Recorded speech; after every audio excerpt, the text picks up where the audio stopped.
Hello everyone and welcome back to the Night Pasta. I know a lot of you use these videos to fall asleep, so before you drift off, I thought it would be fun if everyone left a comment to let me know where you're listening from in the world. Also, like and subscribe if you're enjoying the case. Right, let's get comfy, relax, and begin story 1. Jaunty merriment danced along the crisp night air like autumn leaves of song soaring on the bitter breeze. Across the water in Boston Harbor, through the darkened streets and over the rooftops, the sounds of festivity issuing from the Whaler Tavern could be heard by all who cared to listen. The ale was cold, the peanuts were fresh, and the sport was true. Liam Cleary, Edward Shaw, and William Riley were surprised by the communal roister. Their usual quiet haunt was overtaken by a throng of locals currently in the throes of celebration. From what the three friends could gather, a fellow Southie had become a first-time grandfather that very evening and could not contain, even in the least modest of ways, his pleasure with his newly acquired circumstance. A bottomless ante had been deposited at the bar, and the bounty was available to any who chose to partake in the revelry. Must be nice, having that sort of money, Liam surmised to his friends. William should know. Ed responded, "He's swimming in it, aren't you, Will?" "Not as much as Mr. Turnbull over there," William announced. "So you do know this fellow then?" Liam asked. "By reputation, mostly. I've only spoken to him a few times over the years. Business, not much else," William revealed. William worked as a financier. He ran 1/3 of his own firm from an office building located in Summer Street in Boston's financial district.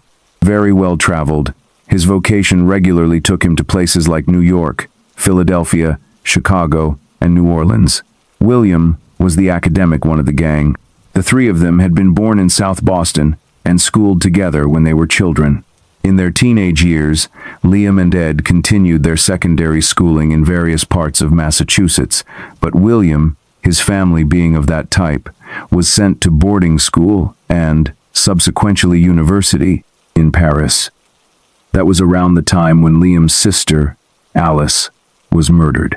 In the past few years, William had taken the decision to return to his homeland and had quickly set down familial roots. He married Candace, a Southie herself, and within 2 years they gained 2 beautiful daughters, Amelia and Fenella. They had a respectable house in the North End residential district on Beacon Street, opposite Boston Common. Ed, at 24, hadn't gained a vocation.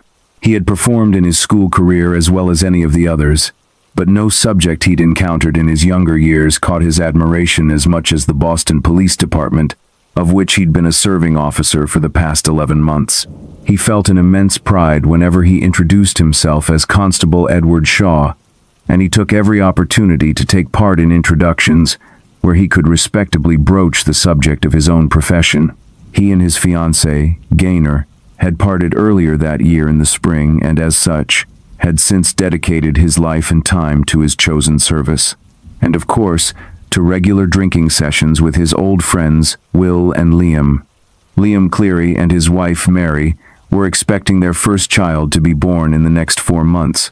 The due date the doctor had given was the 14th of March, 1873. Liam worked as a clerk at A.N. Milklin, a shipping company that received and distributed woolen goods from Europe, primarily England. The firm had raked in a fortune during the Civil War a decade earlier, importing blankets and other goods from manufacturers in Yorkshire and supplying the Union forces. At times, Liam felt unsettled at how his firm's prosperity had come about, but, as with Ed, Liam had a faithful devotion to his profession and to his employers. That's why he tried to not be out at the Whaler with his friends every night. But when he did, he tried to be home at a somewhat reasonable hour. At around 11 o'clock, Liam decided that it was time to finish. "I'm off," he announced to Ed and William. "In more ways than one, I reckon," Ed quipped. "I've got a busy day tomorrow," Liam justified, "and I want to be at least a bit fresh for it. I'll see you after work, yeah?" "Take it easy, Liam," Will said. "My love to Mary." "Of course. Good night, Will." "Night, Ed." Liam stumbled over the Whaler's threshold and into the night. He'd only had 6 pints of ale this time, so he was convinced his willpower was still intact. Mary would be annoyed, no doubt, but she was always annoyed these days. Being 5 months pregnant, Liam was convinced, has a tendency to do that to a person. There were only a few gas lamps lit in Boston that night, and traveling in almost total darkness, Liam found to be ailing. He began to feel a bit of a pulse in his stomach and thought it would be best, at the cost of his travel time, to rest by supporting himself against a conveniently lit nearby wall. Liam stared at his shoes for about 5 minutes when the movement across the road caught his eye. He saw a woman, aristocratically dressed, walking along the darkened shop fronts opposite where he stood. Her footsteps were silent. She traveled for a minute or so until she was almost out of his view and then stopped just before she had gone out of sight. A dark figure in a cloak and top hat approached the woman, and the two began to converse. Their manner seemed to be almost friendly, as if they had already known each other. A few minutes of what looked like inconsequential chatting passed when the figure in the cloak, Liam had ascertained as being a man, tipped his top hat to his acquaintance, pulled his cloak across his face, and with his other hand, retrieved an edged weapon from somewhere on his person. The woman recoiled in horror but was unable to escape the attacker. "Hey," Liam uttered, rather quietly so in his bilious state. The woman, succumbing to her wounds, slumped to the ground. "Hey you!" Liam shouted this time. "Stop you!" The killer seemed to ignore Liam's shouts. He proceeded to stab the prone woman as she lay dying and didn't react at all to the sound of Liam's approach. Liam, considerably more sober now than what he was minutes before, hastened towards the unfolding scene. The man wearing the cloak was still focused on his task as Liam came within an arm's reach. "What do you think you're doing?" Liam shouted, hoping to catch the killer unexpected and stop him at least before being able to flee. The dark figure stood erect and glanced around for any witnesses, completely oblivious to Liam's presence. Liam reached out to grab the man's cloak, but the killer managed to slip away before Liam could grapple his clothing. He stood watching the brutal man fade into the night. He was very fast, sprinting as he was. Liam knew that there was no chance of him ever catching a runner like that, even if he had been sober. Liam looked down to the lifeless woman at his feet. He could see from her attire that she was upper class, a woman of breeding. She looked to be in her 40s or thereabout. Her features were soft, a rounded nose and smooth chin, fine makeup and her hair tied up under a delicate lace-trimmed headdress. Her slashed frock was made of brushed wool, quite appropriate for being out on an autumn Boston evening. Her boots were leather, polished to a shine. They only had scuffs on them from the altercation between the wearer and the cloaked murderer. Liam daren't touch her. First of all, he didn't want any of her blood to end up on his person, and secondly, he wanted to preserve the scene for the police to investigate. The police, he grunted to himself. The South Boston police station was only a short distance away. Running, he could be there in under 3 minutes, and that's exactly what he did. When Liam crashed through the station's door, all 4 of the officers there nearly jumped through their skins. "Come quickly," Liam shouted. "There's been a murder. On Broad Street, a woman has been stabbed. The killer must be stopped." The officers ran for their long coats and chased after Liam as he led them to the scene. "What did you see?"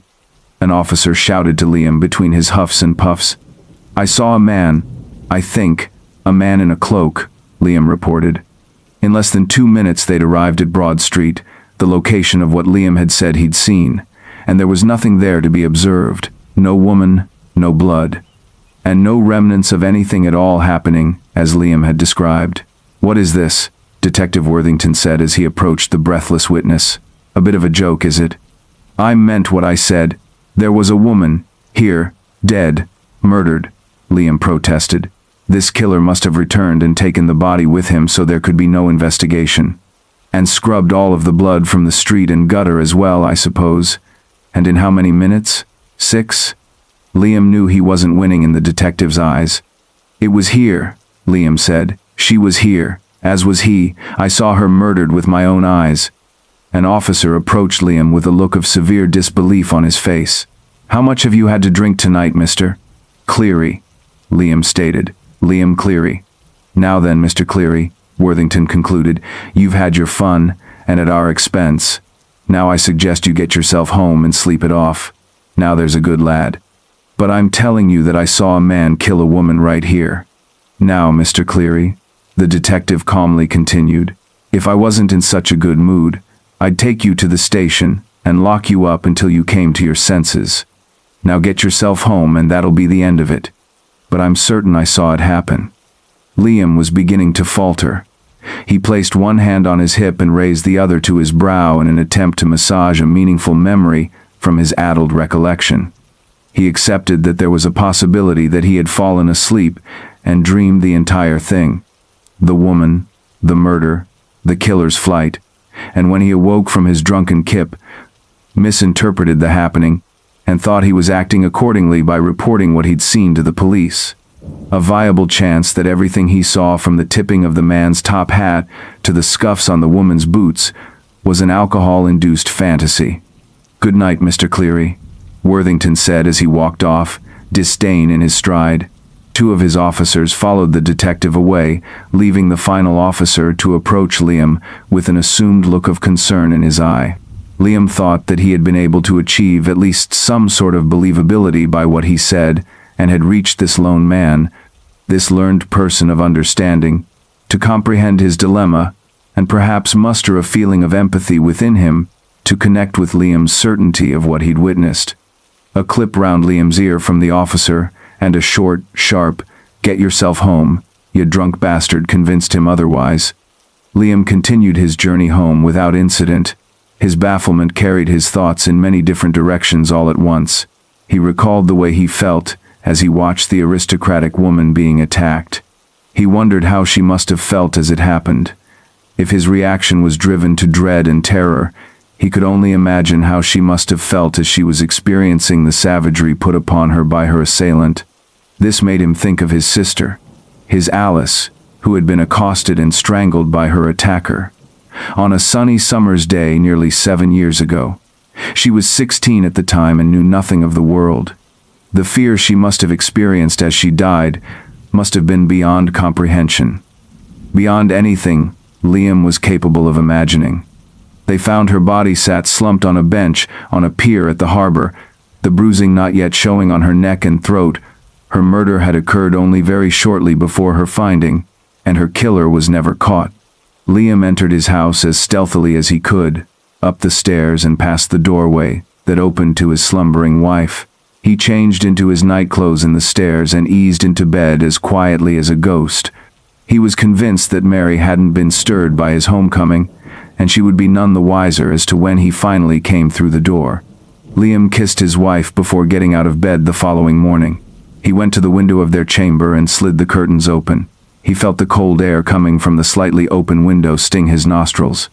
He wished the weak autumn morning sun was warmer on his face, but decided that starting a fire in the hearth downstairs near the kitchen would have to suffice. He turned to see Mary propped up on her elbow smiling at him, lit by the day shining through the window behind him. "You stink of ale," Mary said at last. "I only had 6 or 7 pints last night," he said, retrieving his clothes from the chest beside him. "So, what was it? What do you mean? Was it 6? Or was it 7? I was with Ed and William." Liam pulled his trousers on and looked for his socks, which were right there, but he wanted a break in responding to Mary's question. He thought about the irrelevance of what he'd just said. "I didn't keep count." Liam flashed a sheepish smile at Mary before lifting his nightshirt over his head. "A good night then, was it?" "Yeah, many songs. You were home well after midnight. Had you been running?" "You were asleep when I got in. In fact, you were snoring. How could you possibly have known that I'd been running?" "You'd be surprised at what I know, Mr. Cleary. And I don't snore." Mary threw a pillow at him as the consequence for his declaring his observation of her sleeping habits. "My God, wife, even when asleep you're watching me. And don't you forget that, husband." He bent down and kissed her again before going to wash. When Liam entered the kitchen, groomed and dressed for work, Mary had already plated up a round of toast for the two of them to share. Liam sat on the chair at the dining table in the hall to tie his shoelaces. When he looked up, Mary was at the other side of the room, near the front door.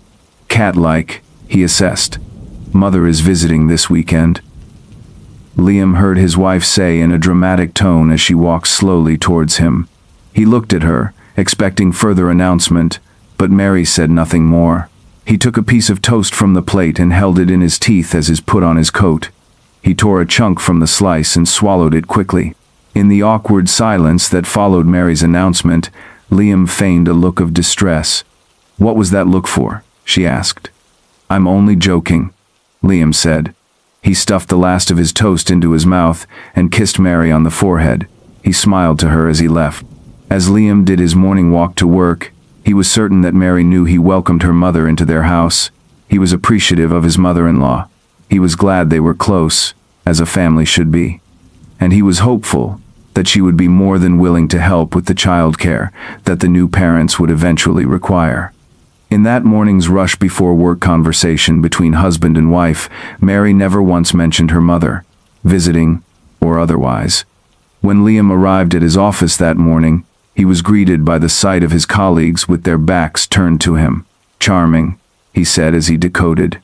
He saw that they were crowded around a table near the middle of the office, closely inspecting the morning paper. "What's this?" Liam asked. "There's been a murder." A colleague returned. "Anyone I know?" Liam fired back in a poor attempt at dissent humor. Or a dissent attempt at poor humor. One or the other. "Don't know." "Marielle Garnier. Sound familiar?" "No, not at all. Let's have a look," Liam said. When Liam managed to work his way through to the table and view the article properly, all the blood seemed to drain from his face as he went a ghostly shade of pale. "Liam, what's wrong with you?" As his workmates gathered round him and prepared for the shaken man to collapse, he suddenly seemed so very frail. The article described a murder that had been committed early that morning. The coroner had suggested around 6 o'clock, shortly before sunrise. The victim was described as having been female, in her mid-40s, and wearing a brushed wool frock and a delicate lace-trimmed headdress. But it wasn't the words that had affected Liam in the way he had reacted. He hadn't had the time nor the inclination to read them after seeing what he had seen. What had caused Liam to be cast near faint, to feel as if his soul was trying to escape its mortal bounds, was the accompanying photograph that sat aligned with the worded columns. It was the face, the burned into his memory face, of the aristocratic woman that he'd seen with his own inebriated eyes, murdered as he traveled home the evening before. Story 2. Like she was never there. I will never stop wondering why I saw what happened that night. Beth was pretty, she was popular, she was gone. There was speculation that she had run off to Hollywood to be an actress. Some say New York to model. Still others claimed she had run off to Canada to meet a lover she met on the internet. Everyone but me assumed she had run away. I knew better. I was sitting in my little sailboat. It was around sunset. My feet were propped up. I was drinking the beer I had bought with my fake ID at the little liquor store just outside of town. I looked 21, and they didn't ask questions. I was thinking, trying to figure out how I was going to escape my life. My mother was always high or gone, one loser after another. I never knew my father. He'd been gone before the sperm had connected with the egg. I didn't know where I was going, but I knew I wanted to be gone. I was lost deep in planning when I heard giggling. I sighed loudly and scowled at the interruption of my peaceful evening. I stayed still, laying in the bottom of my boat, hoping they wouldn't see me and would go away. I could see the larger vessel. I knew if they paid any attention at all, they would see me.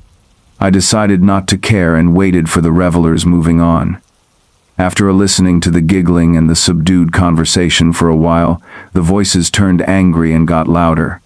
I was just about to sit up and try moving on, to find another piece of silent ocean, when I heard a familiar voice. It was Beth Watson. I sat up enough to see if it was really her. She was yelling at a tall man with dark hair on the front of the boat. Her bikini was tiny, and her hair was waving fiercely in the wind.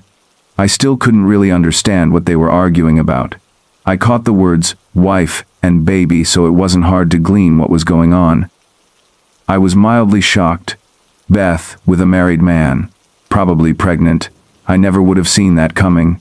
She was such a prissy little goody two-shoes. As Capitan of the Purity Club and ringleader of the school's Christian coalition. I watched the two arguing. It was kind of like a train wreck. I couldn't look away. She was lucky it was just me in the boat. I was a social outcast. I didn't speak to people unless I was forced to. Didn't really have any friends. Didn't want any. I was leaving this town as fast as I could arrange it.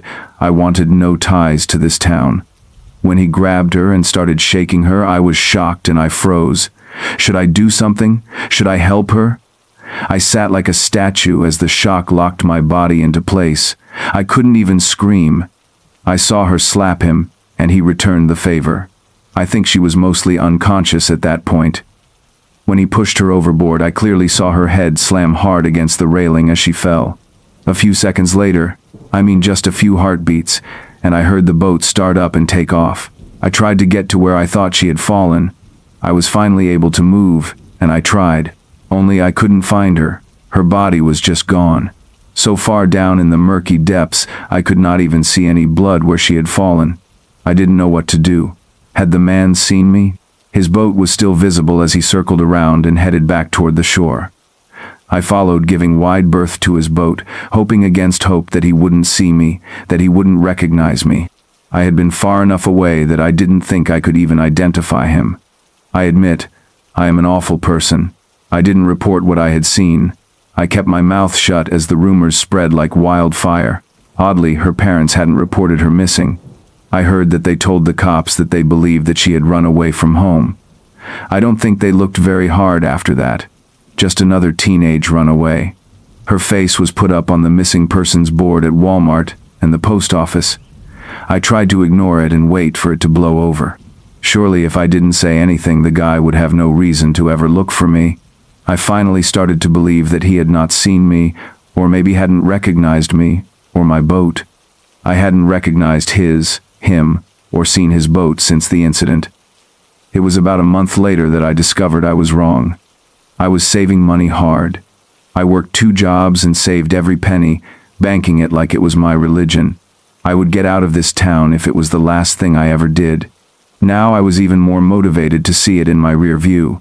I was depositing my check and checking my balance. I knew I had saved a couple of $1,000s. Only my bank account now sat at just over $150,000. How in the hell? I checked the deposit record on the app on my phone. Surely there had been a mistake. There was a deposit. $150,000. The memo said, "Keep silent. No record of an account. No name. I guess the man had tracked me down after all." About 10 seconds after graduation, I loaded my little Kia Soul, the only luxury I had allowed myself from the blood money, and left town in a cloud of dust. Beth was gone, and there was nothing I could do about that. They never found her body. They never found any proof that she was anything but a runaway. She became a myth, an urban legend, and a blight on my memory that would probably send me to hell. I decided that I was okay with that. I had finally gotten out, put the hell of my life behind me. Surely Beth could understand that, right? Story 3. Why Tony? Why? He was taken. I'm not entirely sure what I should do. He's my brother, my friend. I can't. I don't even know how I would be able to explain to her that he was taken, and I know who took him. I was alone, sitting in a chair with my head in my hands, my heart's beating, sweat beading on my forehead, my head clouded with the terrible thoughts of how I could have prevented the tragedy. On the 27th of November, 2031, my brother, Tony Merrick, was taken. He was walking home from the library after school. He was always a kid that studied hard, all A's unlike me. I can't begin to imagine the pain he's going through, probably tied to an old, rusty, cold metal chair, with itchy, fraying ropes around his limbs, his wrists red and sore with the rug burn the ropes gave him during his struggle. I can't stop thinking about it. I can't keep the pictures out of my head. The sad part is, I know who took him. To some, that's a good thing, but to me, it's the worst part. The kidnapper is my best friend's dad. I don't have proof, but I know it was him. He's been gunning at my brother for months. I guess my brother tried to ask his daughter out, and apparently he didn't like that idea. Normally, Tony picks me up from school and drives us home. I have noticed the same black Mercedes trailing his car the past few weeks on our drive home each day. And now, he's gone. The car, my brother, my sanity. My phone buzzes in my pocket. Startled, I slowly reach my hand into my pocket to answer. An unknown number. Trembling, I slide the dot and bring the phone to my ear. I hear breathing and a small whimpering noise in the background. Almost instantly, I knew it was his cry for help, and without hesitation, I yelled into the phone, "Tony, everything's gonna be alrig." I was cut off by a man with a voice that was so clearly being masked. "I only have one request." The way he said it was calming, but the distortion in his voice made it terrifying. I am only 13, I thought, but he's still my brother. It was only a couple of seconds that both sides of the line were quiet, but it felt like an eternity. With newfound hesitation, I replied with, "What do you want?" "I think you know who I am." My heart stopped. Did he notice? All those times I looked through the side and rear view mirrors on the car, the times I peered into those pristine black sunglasses that shielded the truth, the times I always looked behind my shoulder when I entered our home. Was I too obvious? I never thought he would actually take him. I said, "What do you want?" Now, dear child, no need to be angry. Your brother's been a bad boy. It's like he was taunting me. He knows how much I love him. He knows how heartbroken my whole family is. Do not taunt me. Tell me what you want, or I'm telling your daughter the monster of a person you are. You see, Elaine, I don't think you will. You know how hurt she would be. She wouldn't believe you. And she most definitely will never speak to you again. You do know that, right, Elaine? The sad thing is, his words speak the truth. We are children. Monica would never believe her dad is a crazy kidnapping murderer. If I lose her and don't get my brother back, I'm alone. I'm asking one last time, what do you want? $5,000. Are you crazy? I don't have that kind of money. I'm still a friggin' child, a child. Do you want him back or not? You have 72 hours. How am I supposed? Beep. The treacherous sound of the call ending. How am I supposed to come up with $5,000? The thoughts whispered and echoed throughout my skull. I can't ask my mom for that kind of money. I can't ask my dad, who's been incarcerated for years. I don't know anyone. Wait, I do. I can't. I won't. Monica is the only one in this whole town that has that kind of money, which really makes me question why her rich dad would need more money. And it's a stretch asking a 13-year-old. I don't know what will happen to him if I don't get the money in time. I don't want to think about it anymore. 3 days is all I have. My racing heart makes its undoubted return. I have to ask her. But how? How can I twist the truth in a way I don't make her upset, in a way she won't leave me? But would this be betraying her? Would this be considered deceiving her? If she found out the truth later on, would she be angry I kept the truth away? Or mad I even brought it up? And maybe, just maybe, it's a miracle, and Monica steals the money and I give it to him. When he finds out I just gave him his own money, would I be next? I can't think about this anymore. I need a plan, a strategy, a foolproof way everyone gets what they want, and we can get a happy ending. First, I tell Monica my brother's been taken and is being held for ransom. From this point on, I don't know who the kidnapper is. I'll tell her to take the money from her dad's study. Top drawer to the left. We found it once as kids. We had never seen that much money before. Ever. I'll tell her to take it when her parents aren't home. They always go to a parents-only club on Fridays from 6 to 11 p.m. That's when the money will be taken. We met up behind the one basketball court no one ever used at recess the next day. I told her the plan. I could see the tears trying not to take form in her eyes, but one managed to slip. She loved him just as much as I did, maybe just a little bit more. She looked ready to help. I've never seen the fierceness in her eyes that I saw today. She was like a whole different person, fire and passion in her eyes to save him. It hurt me to know that I was leading her right into the danger, right into the monster's den. The plan was set. We had everything planned out. Since today was luckily Thursday, the plan would take action tomorrow. I got a call around 10 p.m. the next day. I rushed to pick up the phone the second I saw the silly picture I have of her, for her contact, light up my screen. I pressed the phone against my face. Did you get it? Yes, but it took me a while since the drawer was locked this time. How'd you open it? I always have a trusty bobby pin. You are a lifesaver. I promise I'll pay you back as soon as I can, bit by bit, I promise. I know you will. Best friends forever. Best friends forever. Oh no. The call ended, and I was sick to my stomach with guilt. In our plan, she will bring the money in her Midnight Sparkles bag in 20 minutes. And I'll meet her dad, the kidnapper, tomorrow after clubs at school. After not too long, I heard our secret knock on my door. We came up with it when we were 10, when we found an abandoned treehouse behind the park. We didn't allow anyone in who didn't know the secret knock to enter. I opened the door and she quickly straightened her arms and shoved the bag inches away from my face. As I reached up to grab it, she pulled it back, close to her chest. Don't lose it, okay? I won't. I promise. I just want my brother back. Good, here you go. She sets the bag in my arms and it's heavier than I thought it'd be. But a rush of relief washes over me now that I know I can finally save him. The next day goes by fast. I'm just counting down the minutes until I get to be the hero. When clubs end, I hop on my bike and rush home. I pull out the bag from my messy closet. I was hiding it in a pile of clothes that had fallen off their hangers over time. I never really bothered to clean it up. It was the perfect hiding spot, though. I slung the bag over my shoulder and rushed out the door.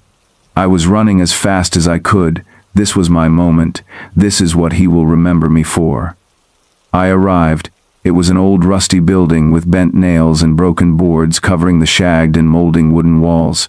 There was only one way to get in without being hurt, but it required 2 people. I knew he was here. No one had to tell me where he was, I just knew. I look at the entranceway. I hear the soft tapping of his designer expensive shoes all the dads wear nowadays. His footsteps were slow, controlled, and menacing. I saw the door rise, and my poor brother in the back of the room, exhausted. His head had no more strength to stay upright anymore. It had no reason to. I call out to him, but he doesn't seem to hear me. I don't know if this maniac even fed him. Well, aren't you gonna come in? I slowly enter, checking my surroundings, trying not to get hurt. I clutch the bag with all my might and my fingernails dig into my palms, but I do not release the pressure or lighten it. I see you have the money. Care to hand it over? Let my brother go first. You see, I can't do that. Why the hell not? I know what you did. I look down desperately, trying to figure out what I did. Then it hits me. My head bolts up and I see the slight glimmer of the knife sliding gracefully out of his pocket. I try to scream, but I can't.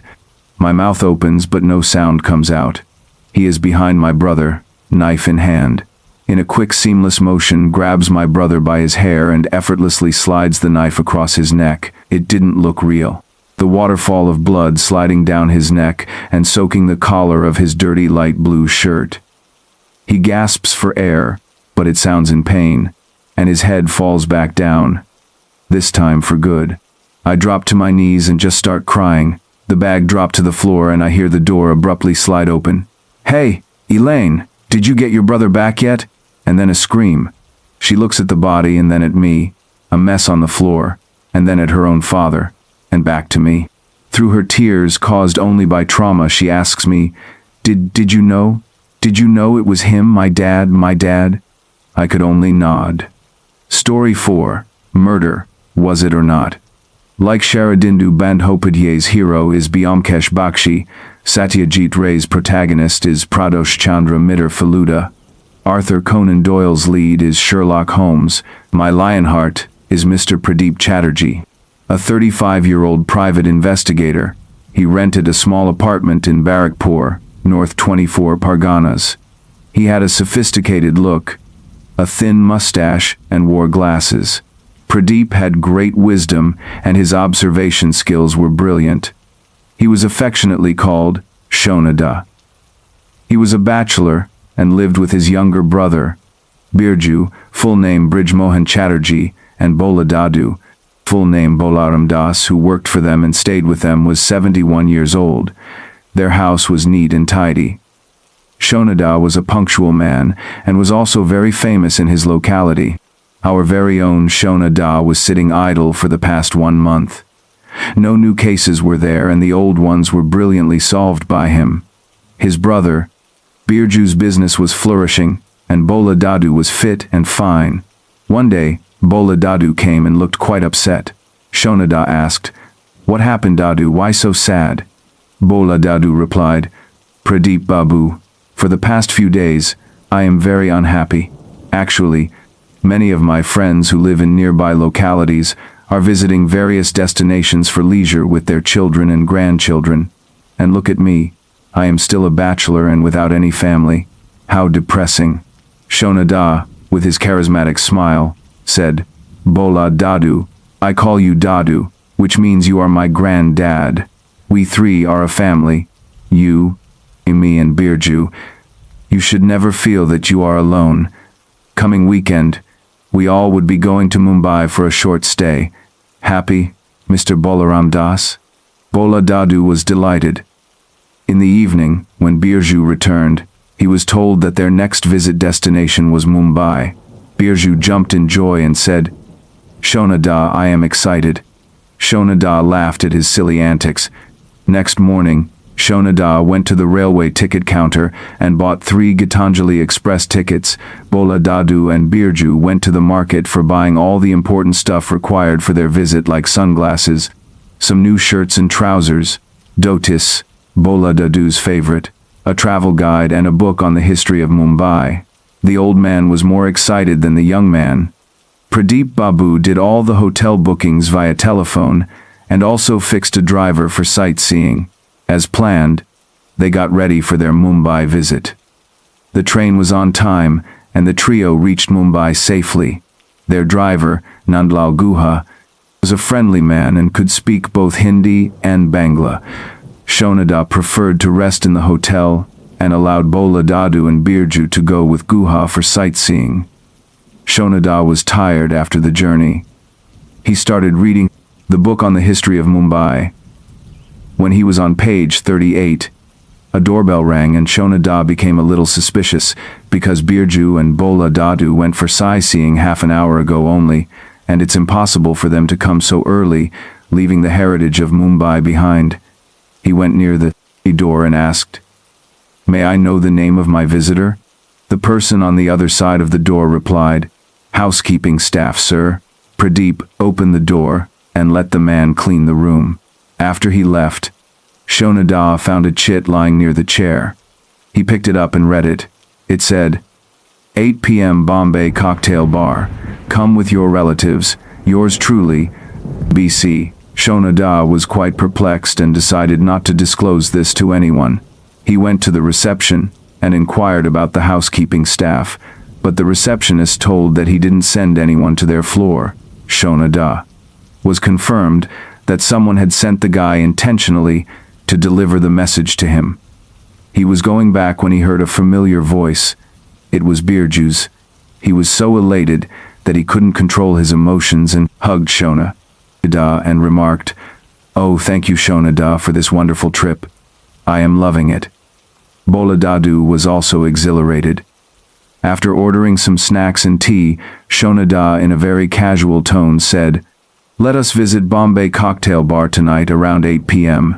I have already made the reservations there." Birju instantly said yes, but Bola Dadu was reluctant to go because once when he was 18 years old, some of friends mixed something in his juice, and he acted silly in front of his family members, after which he got a good beating from his father.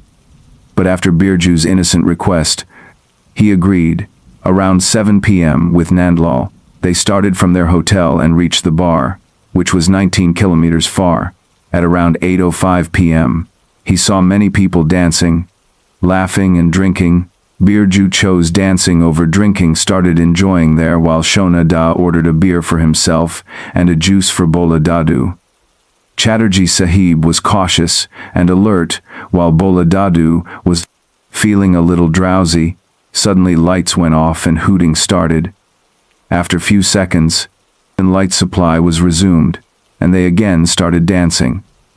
Shonada was getting bored, so he paid the bartender and advised Bola Dadu to remain seated.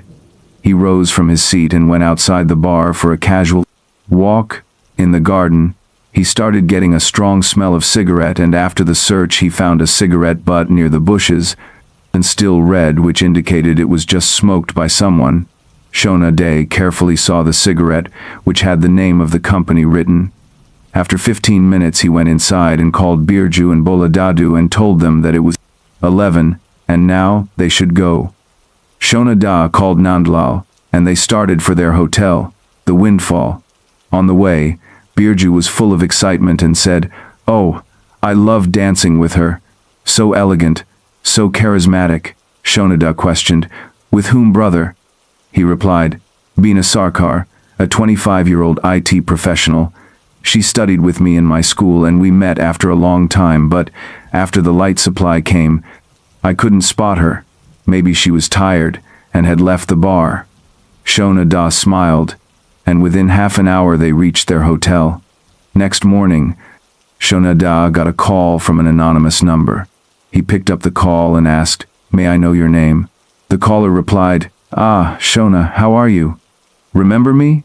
I am Inspector Mr. Mazumdar, who accompanied you to Lucknow for that diamond theft. Where are you nowadays?" "I am in Mumbai for a short visit. Will be returning after 3 days." "What about you?" replied Shona Da. "What a coincidence. I am also here in Mumbai for a training visit to the headquarters.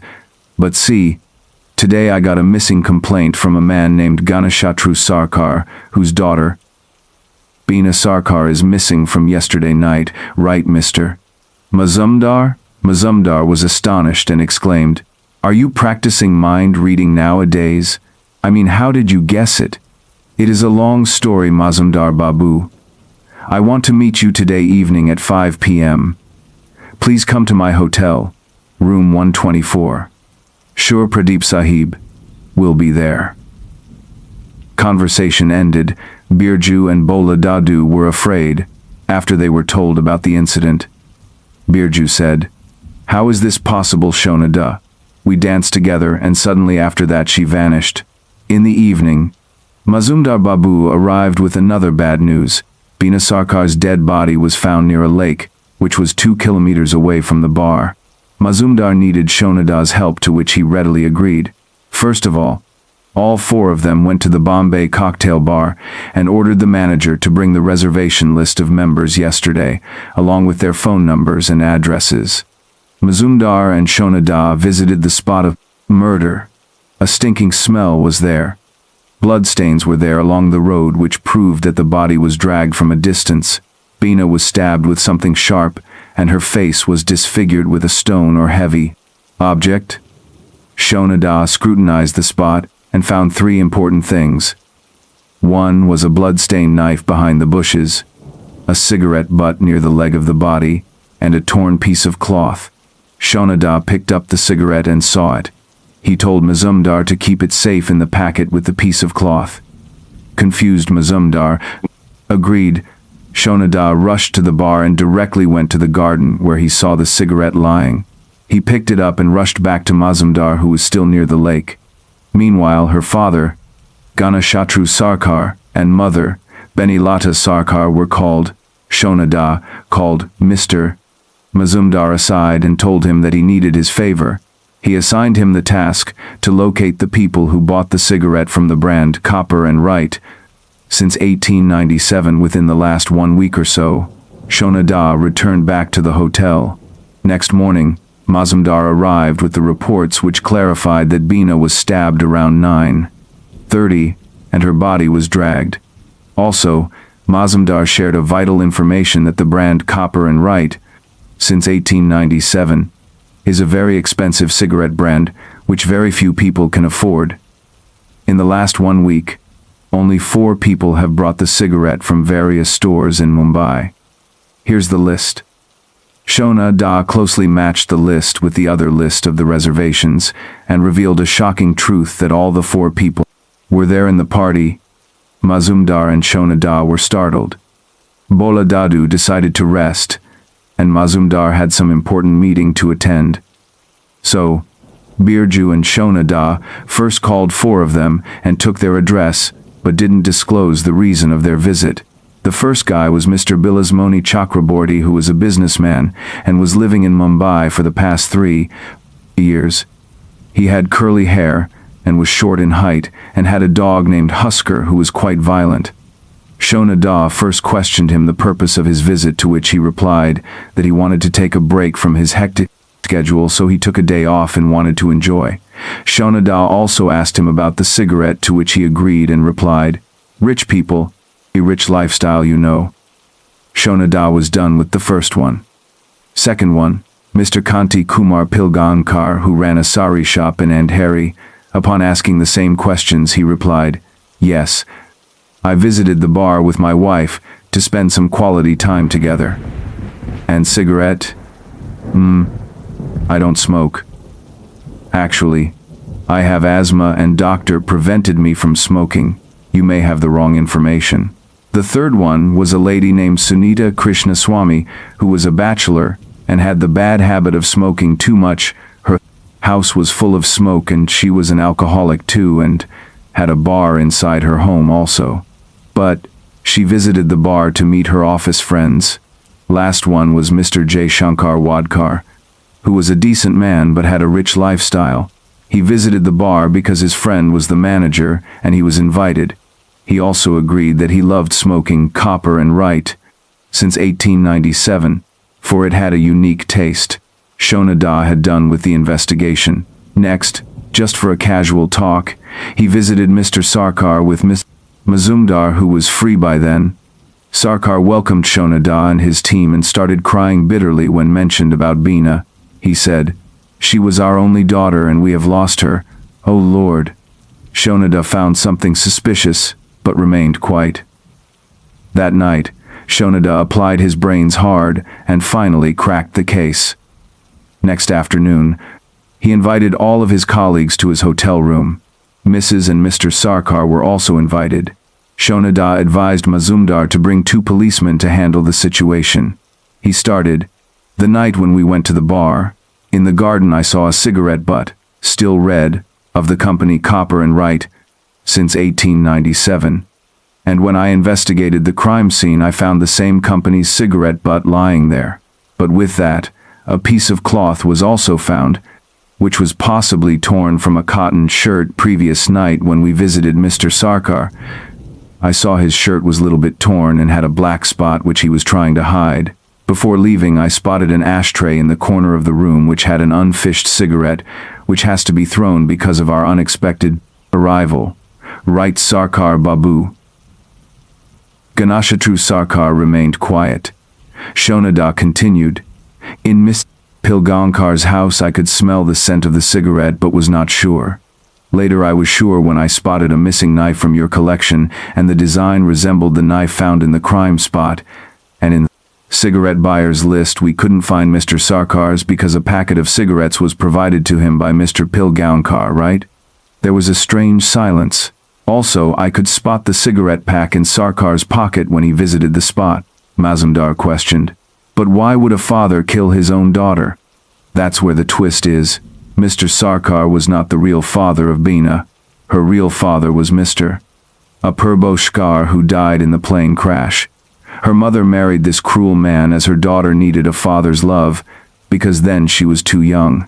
But Mr. Sarkar never, ever loved her, and was running behind her property, because they were rich, and Beena was to get all the property according to the will signed by her late father." Birju asked, "How did you get to know?" "When we visited Sarkar mansion, I saw a strange fear and anxiety in Mrs. Sarkar's eyes, and I found it mysterious. I met her today morning where she revealed me the truth. Mrs. Sarkar knew everything, but just because of trauma and fear she couldn't tell anyone. Pilgaonkar also favored Sarkar because he lured Pilgaonkar and told him that he would give him 45% of the property's paper. So, that's the Muter mystery case." Mazumdar exclaimed, "How strange. Greed kills humanity and destroys the humans." Shona Da also added, "And yes, Mr. Sarkar, I got a message in the starting of the case. Here it is." Shona Da handed the chit to him and Mazumdar replied, "Another case to solve. Oh dear." Shona Da jokingly said, No. This chit was written by our dear Birju, who wanted to go to bar but didn't have the courage to say, So he wrote this and sent the housekeeping staff to place it in the room so that I could smell some mystery and would like to go there. Right, Mr. B.C. I mean, Mr. Brijmohan Chatterjee. Yes, Shonada, it was me. I am sorry, replied Birju. Mazumdar chuckled. Pilgaonkar and Ganashatru were arrested and Mazumdar left after thanking Shonada. Bola Dadu, who was quiet throughout, called Shonada and said, "Shouldn't I get some credit for sharing my sad experience which brought us here?" Shonada said, "Of course. 3 cheers for our Bola Dadu." Story 5. A nail in his coffin. Jim was not feeling too good. Not too good at all. What had they put in his drink? When his mother said that they should do away with the tradition of a stag night, she knew what she was talking about. He had planned to drink very little and leave as early as was polite, but someone had spiked his wine and he really did need to pull over before. He gulped and swung the wheel towards the side of the road, opened the door, and extricated himself from his seatbelt as speedily as he could. Then he half ran and half stumbled to the barrier and threw up. He was still bent over and close to the metal barrier when 2 shots rang out in rapid succession, close by and seemingly in front of him. He straightened up and looked over the barrier. Below was another road angling away into semi-darkness. The lights from the upper road showed him the area from where the shots had come. Lying in the road, sprawled face down, lay a woman, blood staining the back of her white blouse. A tight black skirt and high-heeled black shoes registered before Jim turned to look for the shooter. He, Jim assumed it was a he, was partially concealed by the shadows of the underpass through which the road ran. Realizing that there was probably nothing to be done for the woman, Jim knew he must alert the police to what had happened. Had the murderer been aware of his presence? He had instinctively drawn back when he realized that the shooter was in the shadows and fully able to shoot at him. He must call the police right now. They might catch the culprit before he got away. Jim turned and hurried back to the car where he had left his cell phone on the passenger seat. He reached for it and punched in the emergency number. It was not simple. Where was he? They asked. Well, where was he? He described the spot as far as he knew and as best he could. He waited for the police to arrive. 2 patrol cars arrived, one very soon after the other. They divided the tasks between them.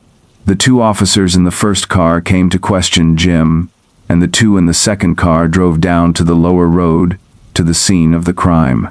The cops were not impressed with Jim's condition. He had clearly been drinking. He smelt of alcohol and vomit.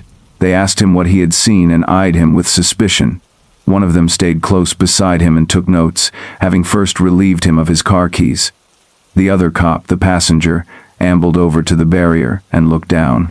He stood there for a moment, then called to his partner, "Hey, Hank." He jerked his head to indicate Hank should join him. Hank took Jim by the arm and guided him to where they could both view the scene below. Jim felt no desire to do so until he was told to, "Take a look, buddy," by the cop standing indicating the road below. Jim looked. There were 2 other police officers there who were looking up at their colleagues and raising their hands to show that there was nothing untoward to see. "Is this your idea of a joke, buddy?" asked the officer beside the barrier. "Better take more water with it next time," the driver advised. "But I saw it. I heard the shots. She was lying there. He must have moved her." "Did you see him?" asked the driver. "No, of course I didn't. I was calling you." "From here?" asked the cop beside the barrier. "No, I had to go back to the car. I'd left my phone on the seat." "Did you hear a car?" Hank asked. "Well, there was traffic passing here. Not much, but some. I might not have noticed. I didn't notice. That road is little more than a local road. Not much traffic at any time and none in the early hours, would be my guess." Hank's partner volunteered. They were joined by the second car, and the 2 officers ambled over to join their colleagues. Jim excused himself and threw up again. He could not have said if it was still the effect of the booze, or just the shock of finding the body gone and seeing the reaction of the cops. They talked some more, took his particulars, learned that he was due to get married in a little over 9 hours, and elected to go easy on him. No drink driving charge, no wasting police time charge. "I don't know what happened, pal," said one of the officers from the second car, whom the others called Steve. "But I guess it was a sort of hallucination." Just take it easy, and don't go to any more stag nights, okay?" Jim nodded, and was glad to be driven home by Hank's partner, with Hank following behind in the police car. They were considerate enough to drop him off quietly and allow him to sneak into his apartment unheard. Jim slept like a baby, much to his surprise. His alarm woke him, and he was immediately aware that he had to be alert, immaculate, and ready to perform the duties of a bridegroom at the ceremony and the reception afterwards. He had no headache, for which he gave thanks, and he was determined to put the incident of the early hours out of his mind. He could not. Repeatedly he told himself that the police were right. It had been an illusion of some sort. It had not. He was certain it had not. He must not think of it now, or he would not be able to cope. Later, he thought. Now he should eat some breakfast to settle his stomach. He made some toast, and when the toast popped up, he seemed to hear the gunshots. He spread some strawberry jam on his toast, and he remembered the blood on the woman's white blouse. He would be okay. He had to be today, of all days. Jim went ahead as planned, and did not mention a thing to anyone. It was better that way. Jim was, of course, unaware of what was happening a few miles away. Steve's partner, Phil, was waiting for Steve to get some coffee and donuts from their favorite spot, and he took the opportunity to stretch his legs and use the ATM. On his way back to the car, he noticed that one tire looked low, and investigating, he saw the head of a nail showing in the tire. Might as well get on with it right away, so he opened the trunk to get the spare. All thoughts of tires left his mind as he stared open-mouthed at the body of a woman in a black skirt, and he assumed a blood-stained white blouse, because the top part of her body was hidden by the black garbage bag which had been pilled over her head.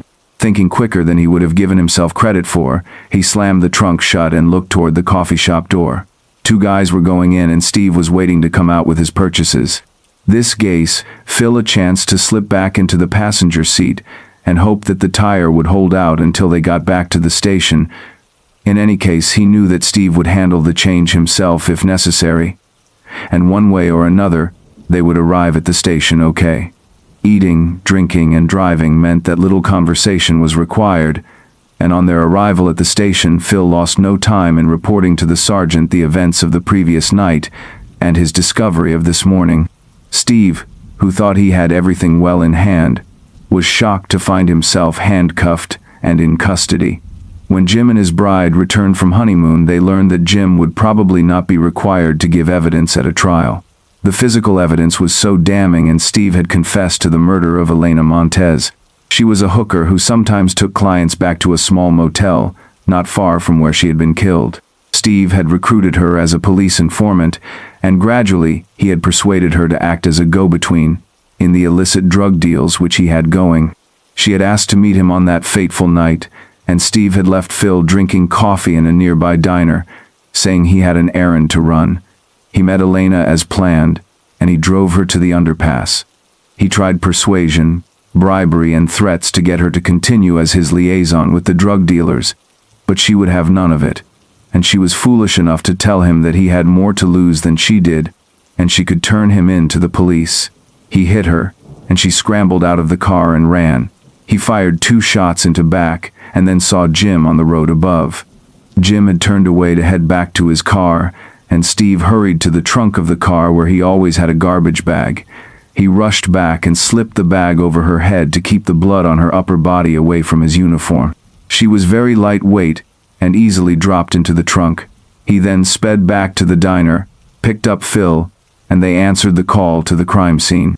Steve ensured that it was their car which took the underpass, and when their lights showed no body in the road, he told Phil to take a flashlight and search the tunnel area while he took the road, giving himself the opportunity to remove or obscure any evidence. The fact of being called to the scene was a bonus, because the car and he, himself, had legitimately been there if there was evidence of their presence. Altogether, Steve had felt pretty smug, until they picked up that nail in a tire. Story 6. Rouge. From a nozzle, black paint eases along the curves of a fear-stricken Marilyn Monroe apparent. Blonde curls lick her earlobes, framing classic gold earrings. Rouge highlights her widened, luscious lips, and pristine eyebrows lay stark against her broad forehead. But that's where the similarities end. She's her own woman, dressed to the nines in anguish. Levi shakes another can, blue this time. His fingers splay on the unmarked metal as he leans in to meet her eyes. "Hey, beautiful," he whispers, laying down an outline in her massive pupils. "Hold on a bit longer, you're almost done. I'll never understand why you talk to them." His hand hesitates. Breakups, they always blot out his soul. The only memories that remain are the ones that stained so black they've consumed every other color. Dropping to his knees, Levi slumps his back against the billboard post beneath his masterpiece. His work is always above him, his family, his girlfriend. It's no wonder she took her chances with anyone else. Tossing the can in one hand, he glares across the cityscape. The music pounding through his headphones illuminates the darkness of the world. Each lyric pulses a new layer of hatred. He deserves better than she gave him, than everyone gives him. With a jerk, the blue can thrashes through the air. He watches it disappear below, clattering into the shadows.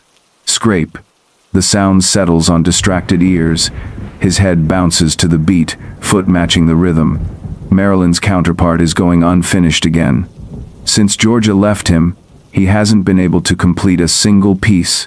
The very thought of that is infuriating for him. His hands feel tainted now. Clank. Slipping on one strap of his backpack, Levi gives old Marilyn another once-over. She was set to be a beauty, but now her ghostly eyes are going to haunt his nightmares for the rest of the week. Pledging to return someday, he fist bumps the corner of her plush lips. It's unreturned, but it doesn't seem to bother him as he shoulders the other strap. He turns to drop back down to the street, but instead, he drops right where he stands. In the alleyway below him, there are two bumbling drunks. Incapacitated or not, he's not looking to get caught by anyone. Tugging the headphones from his ears, he listens to them pass by. The crunch of rocks beneath their feet, the occasional stumble against a wall, boisterous laughter and then a shout. "Fuck you!" Surprised, Levi leans back up to peer down at them. One of the drunks has a gun on the other. His hands are shaking with anger or fear. It's hard to know which. But either way, his finger is vibrating against the trigger. Levi sinks further down, fumbling for his phone. It reads 610. He dials 911, his own trembling fingers barely usable. It rings, and rings, and rings. The anticipation is seizing his heart, chewing on each fleshy vestibule. It doesn't matter to him that he was out here playing rebel illegally. There's a life at stake, and if there's a chance he can save it, he's going to pursue it, with vigor. 911, what's your emergency? "There are two drunks here," Levi whispers, "and one of them has a gun on the other." "Okay, let's start with your location." "Yeah. He squints at the street signs in the distance, but he can't make them out. This is a new haunt for him. The devastation over Georgia had fogged over his brain. Now he has no idea where he is. "I'm not sure. Let me check on my phone." Rushing to minimize the call, he accidentally hangs up. Number no. 9 to 1 -1. He redials. This time, they answer immediately. I'm sorry," he apologizes. "I was already talking to an operator, but I'm here. Take a moment to breathe and then I'll be ready for the location." Levi heaves a wavering breath, his heart pounding. But he forces himself to open the Maps app on his phone, check the intersection where he's hiding, and then calmly recite the streets in turn. "Thank you. Do you know if anyone is injured?" "Not yet," Levi replies. He closes his eyes, trying to garner the willpower to look down on the scene below again. After a 3 count, he pushes up on the ledge. The gun-wielding drunk is still holding it at arm's length, muzzle to the chest of his partner. After the exclamation earlier, none of his slurs have been audible. He's in a mumbling rage. "Good. Are you Spang?" The gun smokes. Its victim slides down to the ground, smearing blood in his wake. The wielder staggers a few steps back, looks into the mouth of the gun, and then laughs. The sound leaves Levi numb, his mouth wide open. That man really shot his partner, his drinking buddy, his friend. In disbelief, Levi's phone slips right through his nervous fingers. Clang, clang, clang. It hits every metal fixture on the way down. Their gazes follow the phone to the dirt, and then lift to meet each other. Levi runs. He dashes past Marilyn, rushing to the door leading down from the roof. But as soon as he wraps his fingers around the handle, he finds it locked. If the killer climbs up the fire escape to him, the same way Levi had, he's dead. Clambering around the small door enframement, Levi tucks himself between two vents. It's not much of a hiding place, but the killer was awfully drunk. Maybe he won't have the wherewithal to search thoroughly. Please. In the silence, he can now hear each dreadful step up the metal ladder.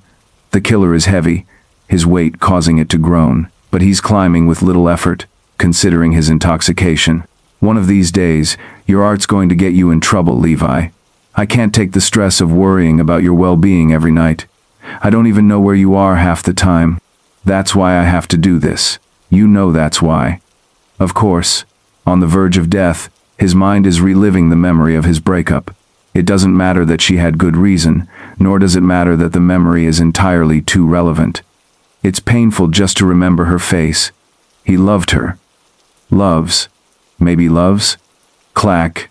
The sound echoes across the rooftop. That's it.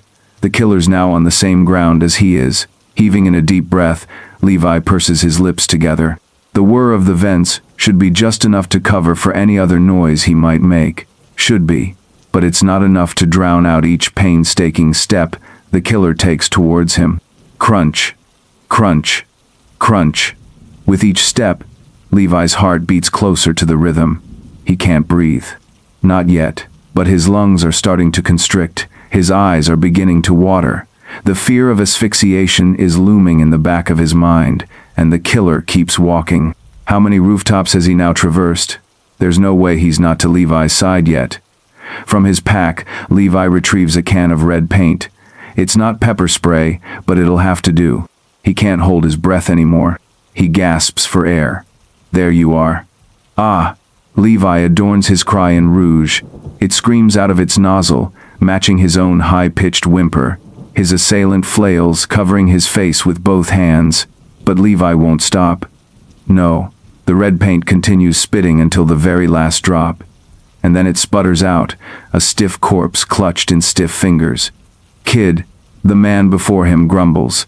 His once blue uniform is soiled, a bloodbath he hadn't intended to shower in. His hair is plastered to his forehead, dripping streaks of red down his fuming face. And his flashlight is dim, half soaked with the rest of him. Are you the one who called? Yes, Levi admits. We found your phone in the alley. We assumed you might be up here. The officer holds out his shattered phone. He's straining, every movement a bit forced. But it's hardly unusual to do so after climbing 6 flights. Did you see that man, Levi wonders, hurrying to his feet? He accepts his phone before hugging his backpack to his chest. It's his safety net. It always has been. He chased me up here after shooting that gum. We didn't find anyone, body or otherwise, the officer explains. He rubs at the paint near his eyes but simply smears it further into his hair. Just your phone. And your art. Were you going for Marilyn? Because you're not quite there. She had smaller eyes. Number. Just something like her. Levi whispers. Are you sure you didn't see a body? I can show you exactly where it was. There was blood. The officer sets his jaw, but gestures for Levi to lead the way. They cross the roof to the fire escape and clamber their way down to the alleyway. There, Levi finds another officer who fails to hold the snort of laughter that bursts up his throat at the sight of his partner. Levi ignores them. He jogs to where he saw the man fall before hesitating. There's no blood, not even a small trace of it. No body, no bullet, no gun, no killer. He knows what he saw. Kicking through the trash on the ground, he begs for evidence. If there's nothing to prove a crime, he glances over his shoulder at the 2 policemen. They're going to think he prank called them. Now, not only will he get arrested for graffiti, but prank calling 911. Look, kid, the unsoiled officer begins. It's been a long night. Something obviously spooked you, but there's nothing here. I mean, except for your graffiti. You should use that talent on a canvas. I know a couple of art teachers that would love you, my wife included. Let us take you down to the station, give you a small punishment, and I'll introduce you to my wife. Deal? Number no deal. Levi steps away from the wall. Someone died. He was here, he pleads. Don't you have cameras? The officer sighs. He glances at his red companion and then falls in line beside Levi. They both stare at the wall, as though waiting for something to come crawling through. When it doesn't, the officer rests a hand on Levi's shoulder. We'll look into it, is that enough? He died. Come on, it sounds like it's been a long night for all of us. The officer leads Levi to their vehicle but stops. Hey, you look kind of familiar. He holds Levi at arm's length before snapping his fingers. You're my niece's old beau, aren't you? Lester? Levi. Ah, I won't tell her, promise. The officer winks at him. Great. Now the whole school is going to hear he called 911 on himself. No one will care about the true story. And Georgia will likely lead the charge. She's a one-girl rumor mill. It was always cute before. Dramatic but cute. Now it'll feel a bit more agonizing. Georgia's uncle then pushes Levi into the back seat, gently, but forcibly all the same. His red partner is quick to join them, buckling himself into the driver's seat. His eyes are still shining with ferocity, while Georgia's uncle is wearing an innocent smile. What are we going to do with you, he sighs. Georgia's always gone for bad boys. A wispy laugh follows the joke. His gaze locks on Levi's. Those eyes are intense, or rather, intent, and that laugh is grating. Glancing down at his cracked screen, Levi pauses. 6:15? He'd barely just made the call 5 minutes ago. How had the officers gotten there in minutes? How had her uncle seen his art when he was waiting by the car the entire time? How would a drunken killer have any time to clean up a crime scene after chasing Levi to the roof? And the laugh. The laugh. The eyes. Stop antagonizing him, the red officer barks. Kids had enough for one night, between your jokes, and his delusions. He chokes out a heavy cough. Deep beneath the red paint on the officer's chin, there's real blood. And as Levi's eyes widen, George's uncle's do too. It's them. Click. Levi's gaze narrows in on the muzzle resting between his eyes. He's a kid. Shut up and drive. Her uncle swings his gun to meet the red officer's temple. I was going to let him off, but he's a little too defiant for his own good. They're drunk. They're drunk and driving Levi God knows where, while one of them slings a gun with reckless abandon. For the first time in his life, Levi's courage is going to be the death of him. And now, maybe the last time. For a brief moment, the red officer meets Levi's gaze in the mirror. He signals something with his eyes, but it's unreadable. He's dying. Even if he doesn't understand the communication, Levi has to do something. He flubs for words. If you're going to kill me, he pipes up, can you at least tell Georgia I'm sorry? So she knows it was me? Her uncle guffaws. Thought that'd work, did you? He twists his gun from the red officer to Levi again. Thanks for making up my mind. I wasn't sure which one of you to kill first. Screech. The car swerves. Levi braces himself against the door. Slam. His body jolts with the impact.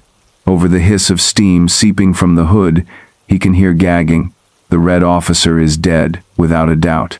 But George's uncle is clinging to life, blood pooling in his bottom lip, as is the car, which is bent all the way to the dash but still sputtering, a thick old light post teetering against it. For the second time tonight, Levi runs. It doesn't matter if her uncle dies there and can't even follow him. It doesn't matter if her uncle has no intention to chase him. He's scared, and he can't stay there. He runs until his legs give out, dropping him at the corner gas station just a few blocks from his house. It's not much consolation, but it's enough. It's familiar. That's all he needs right now. Curling himself behind the stacks of firewood bound in plastic out front, Levi sucks in a sharp breath. His phone. Digging it out of the pocket he stowed it in, he drops it to the ground and smashes his heel into the middle crack. Will they be able to trace him? Will they think that he's the reason those two officers ended up in a crash? He didn't do it. He didn't kill them. They were crazy. They were drunk. They killed themselves.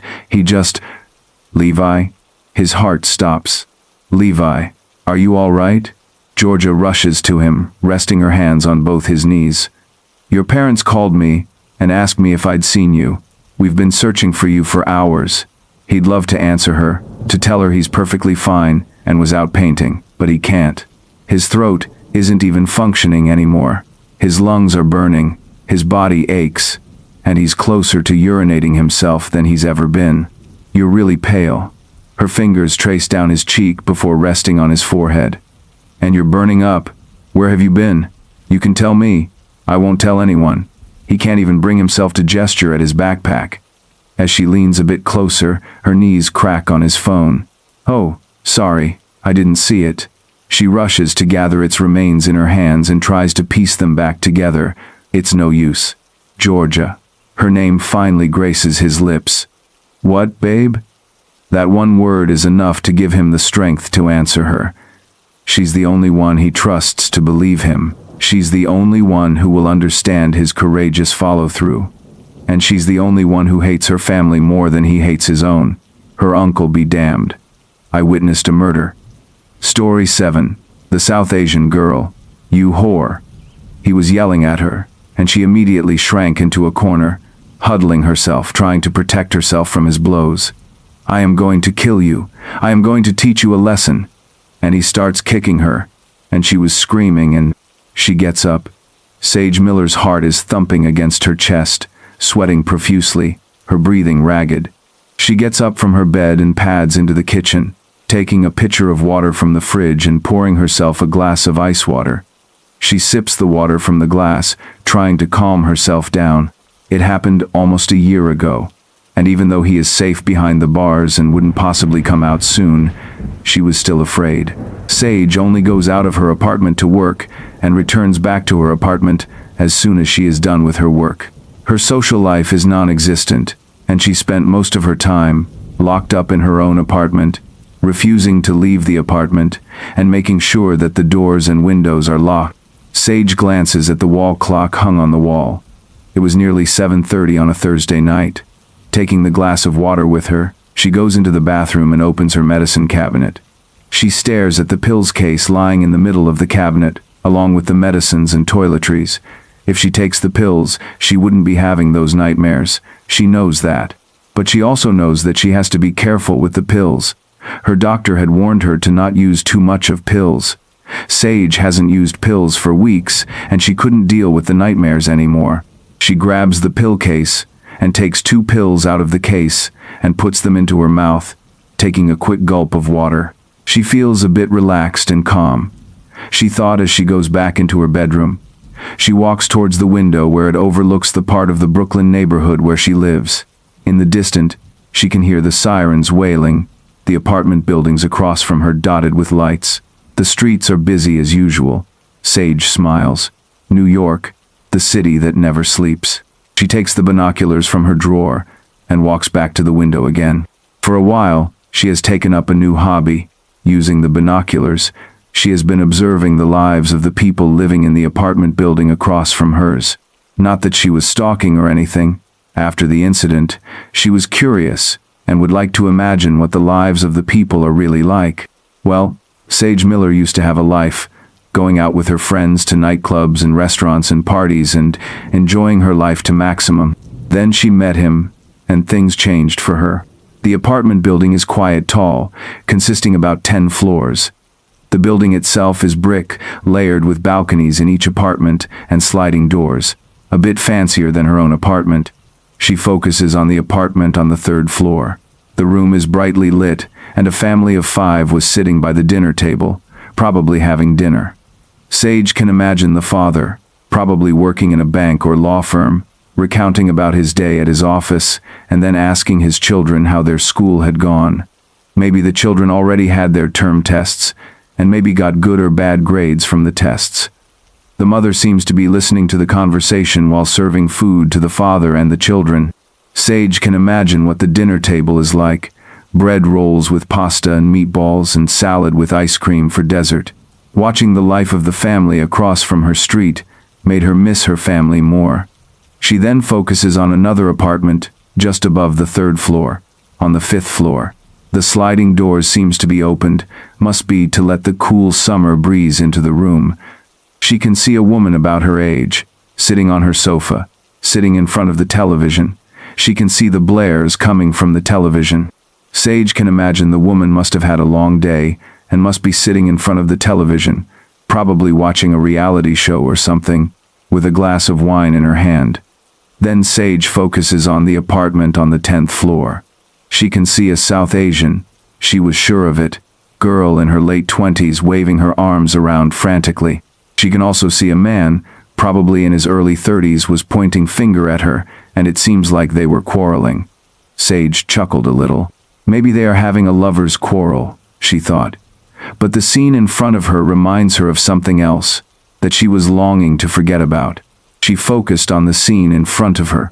The girl seems to be pleading the man, as if she was begging.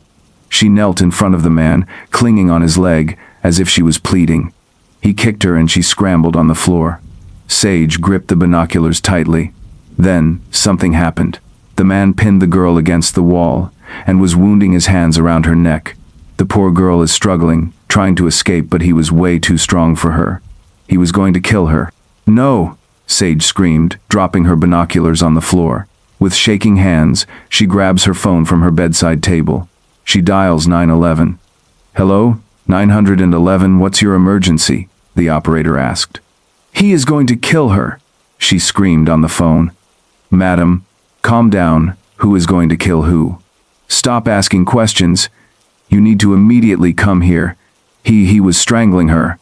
"Madam, can you give me your address?" Sage rattled off the address, and after the operator assured her that she will send the dispatcher, she drops the phone and then grabs the binoculars and goes back to the window.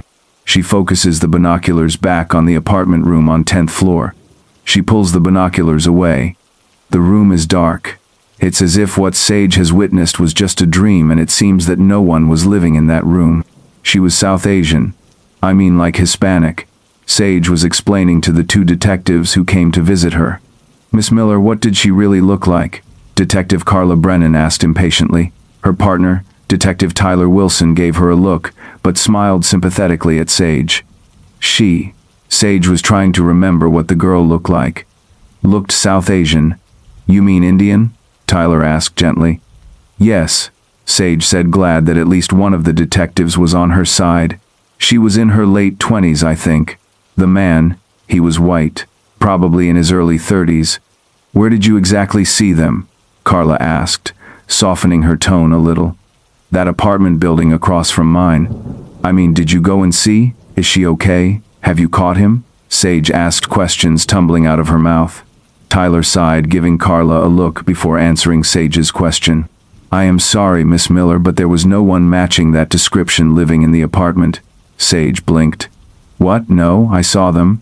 They were arguing, and he kicked her, and he was strangling her." Tears pricked in her eyes, and she gingerly wiped them away. "I swear I wasn't making things up. I saw them. We checked and knocked on every door on the 10th floor," Carla replied in a serious tone. "The landlord also said that some of the apartment rooms are empty, and no one was living in that apartment." Sage stared at Carla. "Number? No, it can't be. Maybe he is covering up, maybe." "You imagined the whole thing," Carla finished for her. "I am sorry, Miss Miller, but there's nothing we can do." With that, Carla leaves the room, beckoning her partner to follow. Tyler sighed, getting up. He gives his card to Sage. "If you have any questions or need help, you can call me," Tyler replied. "I know about your story, Sage, that you suffered abuse from your ex-boyfriend and you are taking pills. And you think I dreamed and imagined about it? For heaven's sake, I am not South Asian.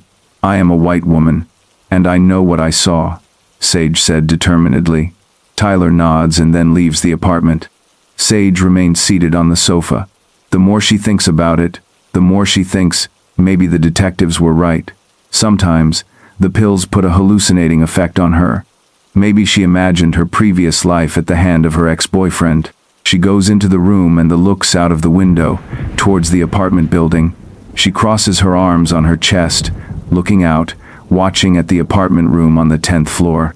She then gasped, putting her hand on her mouth. The girl was there, in the room, staring at her. Sage can clearly see her now, a South Asian girl with shoulder-length dark hair and tanned complexion, wearing a floral printed dress. The girl was looking straight at Sage, as if she can feel that Sage was looking at her. "Wait," Sage said, opening her window. And then after she opened the window, the girl had disappeared. and Sage had realized that the detectives were right. The room where the girl was in looked empty with no furniture, as if no one has lived in that room for months. Story 8. I saw it. I saw it. I fucking saw it. They killed him. Cut him to pieces in cold blood, right in front of my eyes. They didn't see me. At least I hope they didn't. I just wanted to have a calm walk through the forest, to clear my head, to relax. It was 10:30, it was dark, and the forest was quiet, eerily quiet. No owls hooting, no wind playing with the leaves, no small animals running through the vegetation, as if nature itself knew something terrible was going to happen. I should have known better. I should have listened to my gut, turn around immediately and not look back. There were 3 people on the road, 3 shadowy figures walking among the trees, seemingly without any destination in their minds. I couldn't tear my gaze away from them. They looked like ghosts, silently treading down the hill. Just like that, without any light, their path lit only by that little bit of moonlight that got through the thick branches. I wondered why they were there.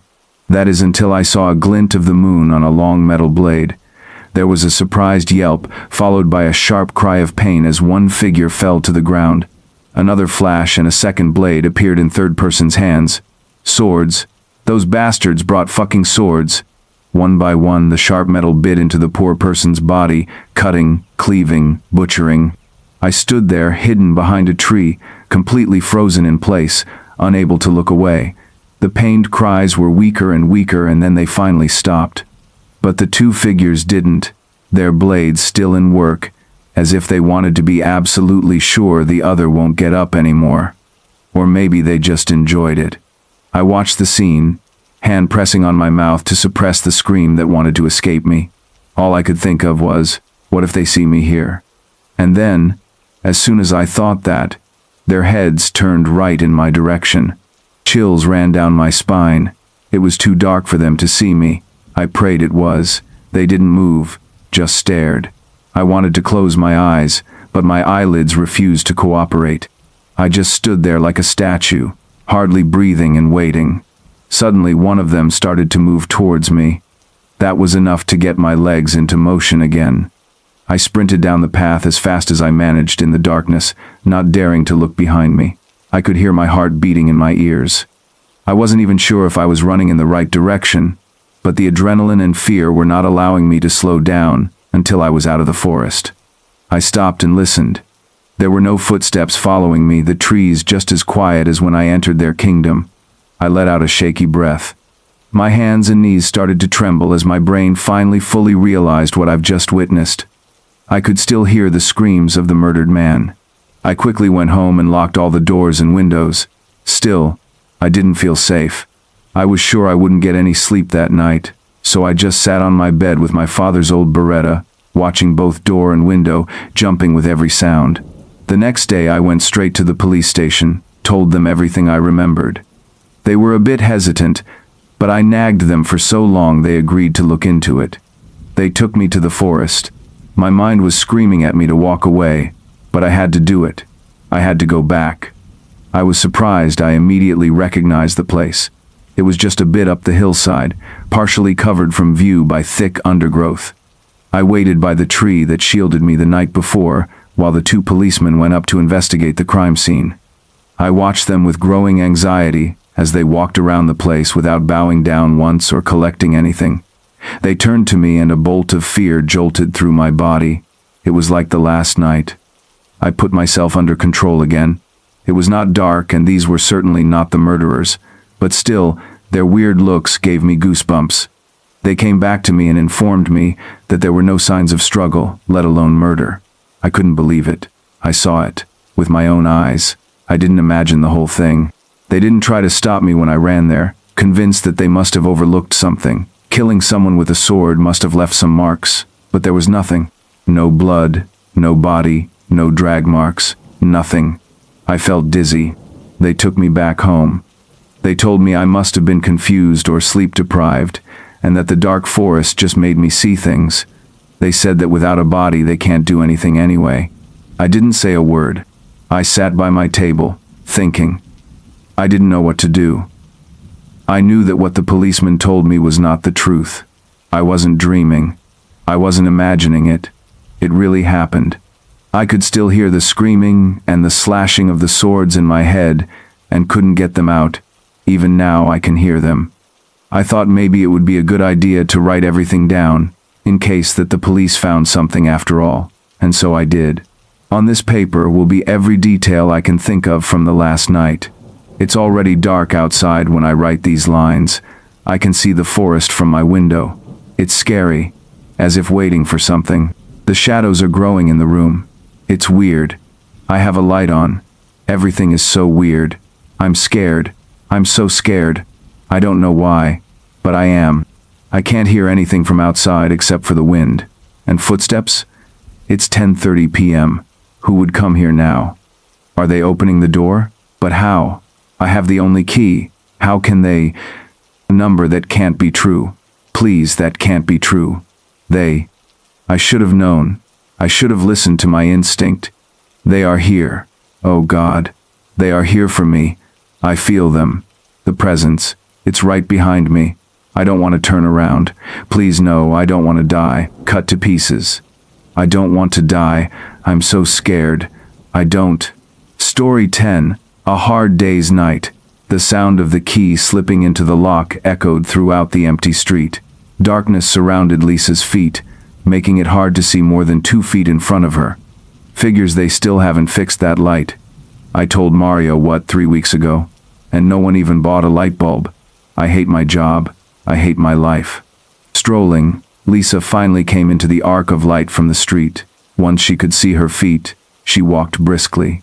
Midnights weren't a good time to be alone around here. Why on earth did I train as a chef? Didn't I realize that I'd be the first, and then the last, to set foot in the restaurant? Or maybe Mario is taking advantage of me. I'm not sure, and that's kind of dumb. I should probably ask other chefs how it works in their kitchens.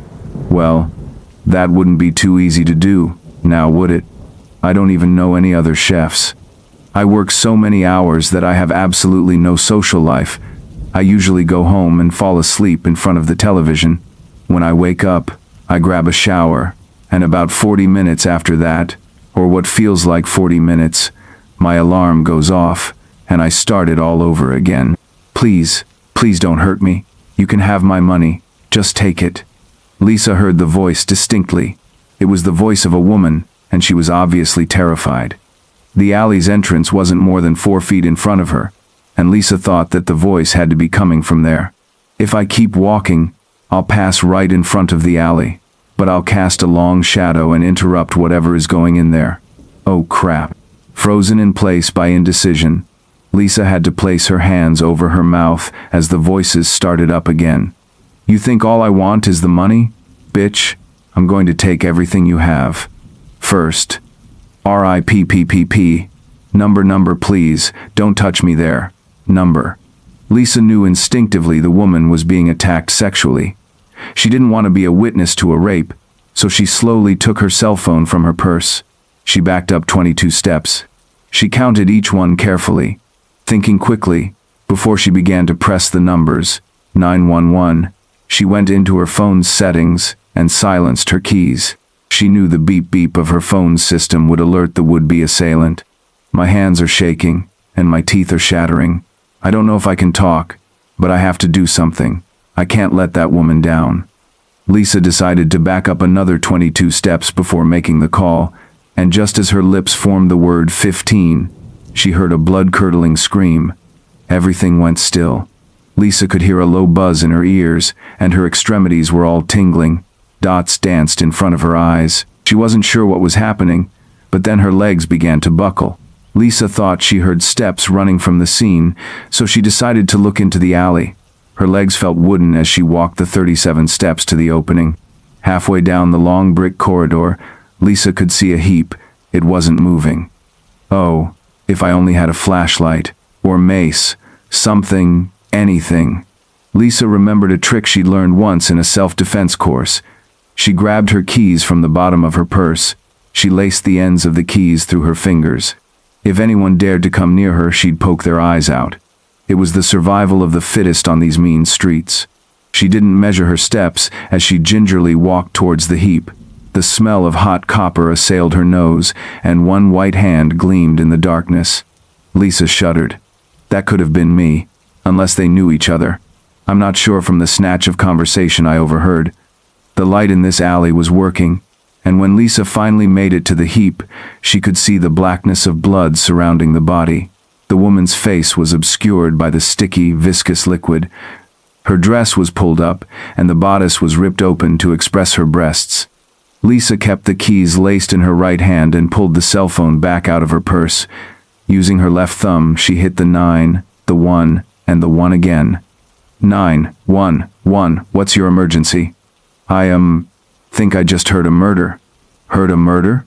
What do you mean, ma'am? Lisa cleared her throat. Well, I overheard a man attacking a woman, and now that he's gone, I'm standing over the woman. There's blood everywhere, and she looks dead. Is she breathing? I'm not sure, said Lisa. The adrenaline was slowly leaving her body, and suddenly, the length of her day settled in. She was exhausted, and she knew what the operator was going to ask her to do next.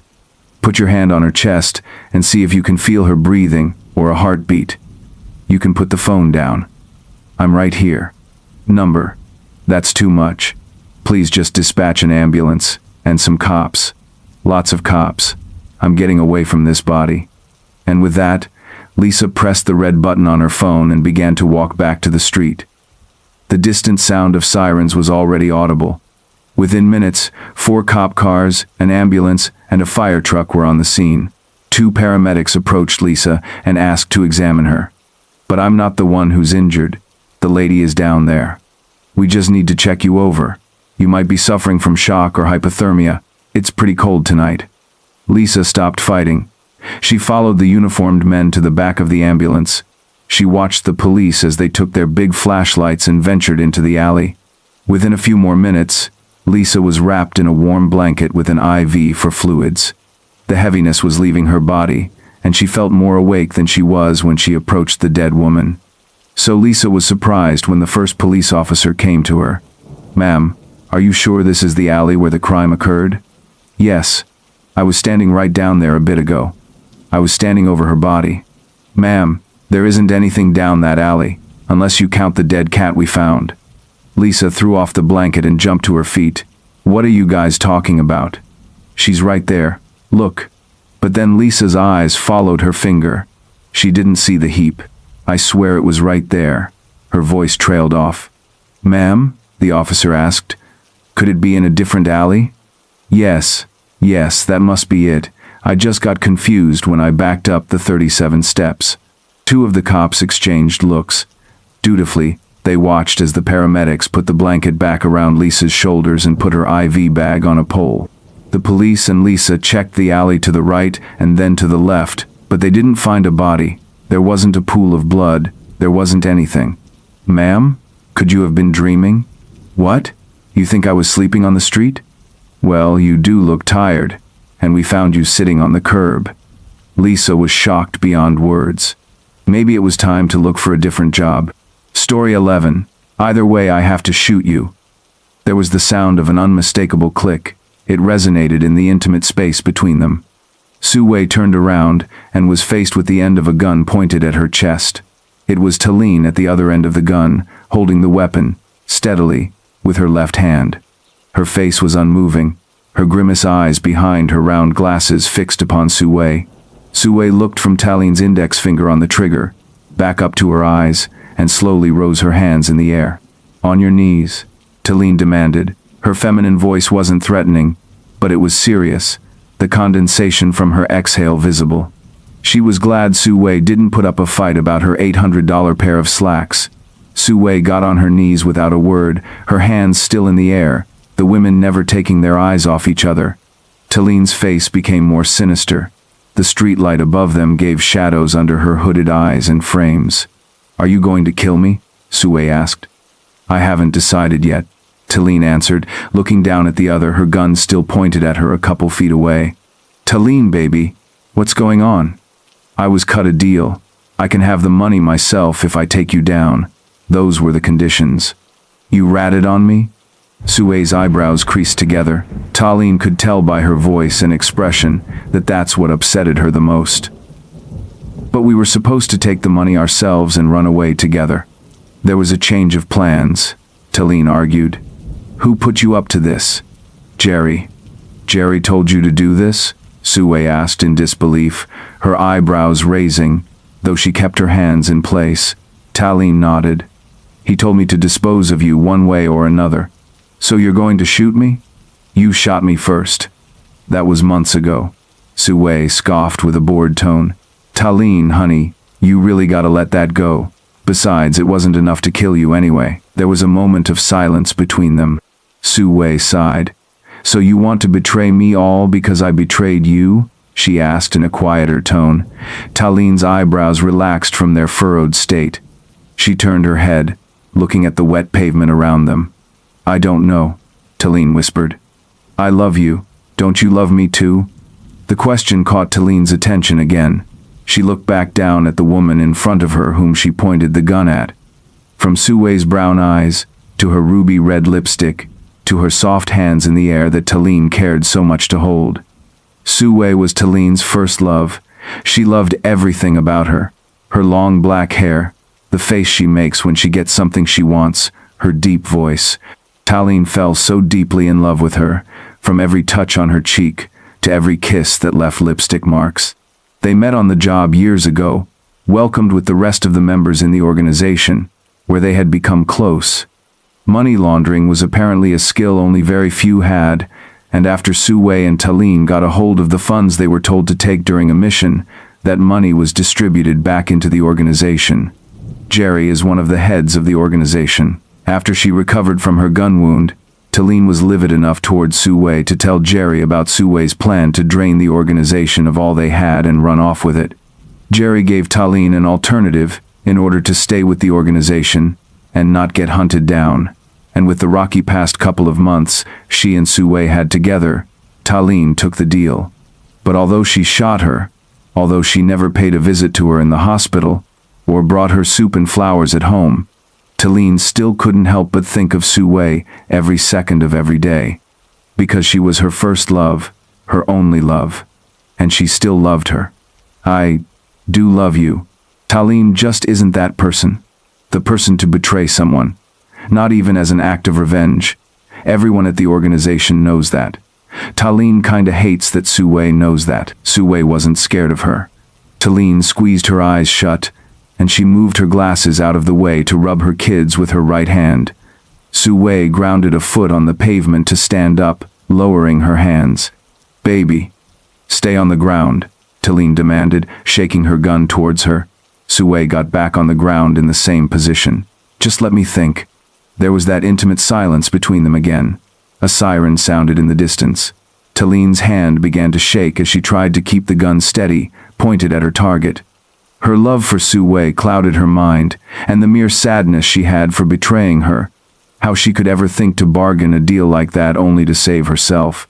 Talene looked back at Sue below her, straight-faced, and her hands still in the air. She could keep it up all night without a sweat. Talene knew that. But Talene herself didn't know how long she could keep it up. Suddenly, tears poured down the sides of her cheeks. She looked away and exhaled an inaudible whine. Then she brought her other hand up to hold the gun steady. Sue stayed quiet. Talene sniffed and faced forward again. I love you, she started, but I'm sorry. For a second, she saw how Sue's face turned from emotionless to sorrow, and she lowered her gun from Sue's chest and to her abdomen, where she pulled the trigger. Sue fell forward to the pavement and rolled over on her back. Talene dropped the gun onto the ground and got onto her knees in front of Sue, who moaned out in pain. I'm sorry. I'm so sorry. Talene apologized profusely, using her hand to cover the wound. Sue let out an amused but shaky laugh. Okay, you got me back, Sue commented. Can we move on now? Story 12. Regrets and Dreams. There are inevitable accidents in life, which change something delicate deep down inside us everlastingly. It varies from person to person, yet resembles in being not explicable but rather tangible and breathing only for the one who experienced it. For me, it happened one outrageous, blue night. As my coworker had an accident and was hospitalized, I was snowed under at the company and had to stay there for some hours more. After I left the office and walked for half an hour, at 1:30 a.m., I reached the car agency to take a taxi, but I had unfortunately left my wallet at the office. To make the matter worse, I hadn't learned my new credit card's number by heart, so I thought walking homewards was the best idea, as it was a good opportunity for me to make up my missed exercise tasks that my personal couch advised me to do. I was jogging anxiously down a taper street, thinking about the time-consuming project that I had to turn in to my professor as soon as possible. The other half of my mind was engaged in my very own, not-so-successful relationship and the way I was supposed to cope with breaking so harsh or feeling too crushed about my gal leaving me for a piece of a jerk after 8 damn years. The tax that was overdue was also hanging like a cursed pendulum from the top of my busy head, like always. Occasionally, the loud and aggressive thunderstorm triggered my self-awareness and pushed me forcefully out of the endless train of my thoughts. The little drops of rain were slipping in my lapel, just like fast, tiny spiders sliding down from numerous moist cobwebs.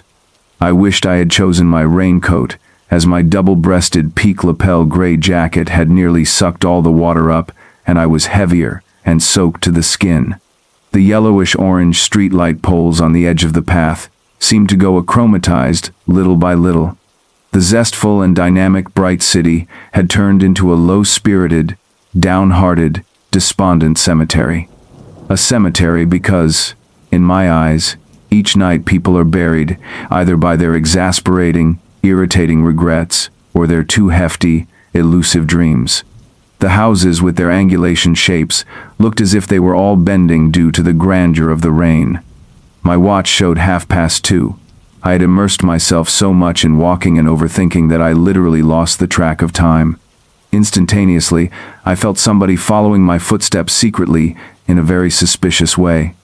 I didn't dare to turn around, but his vibe gave me the heebie-jeebies so badly that I broke out in a cold sweat.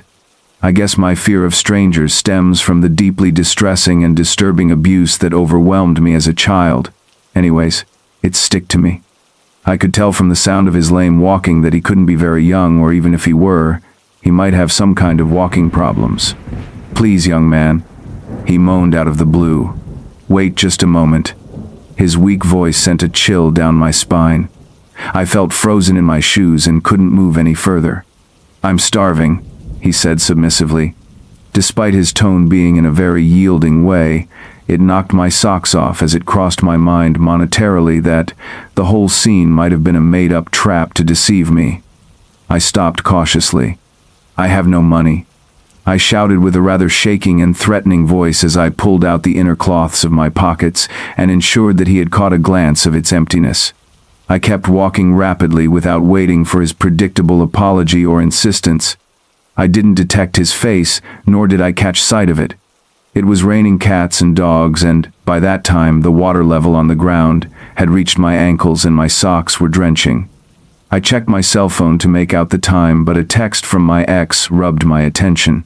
"All you are worried about is you. I don't mind that you called me a cheater at Billy's party. One day, you'll understand that this self-centered and isolated life which you have made for yourself will turn counterproductive. See you that day.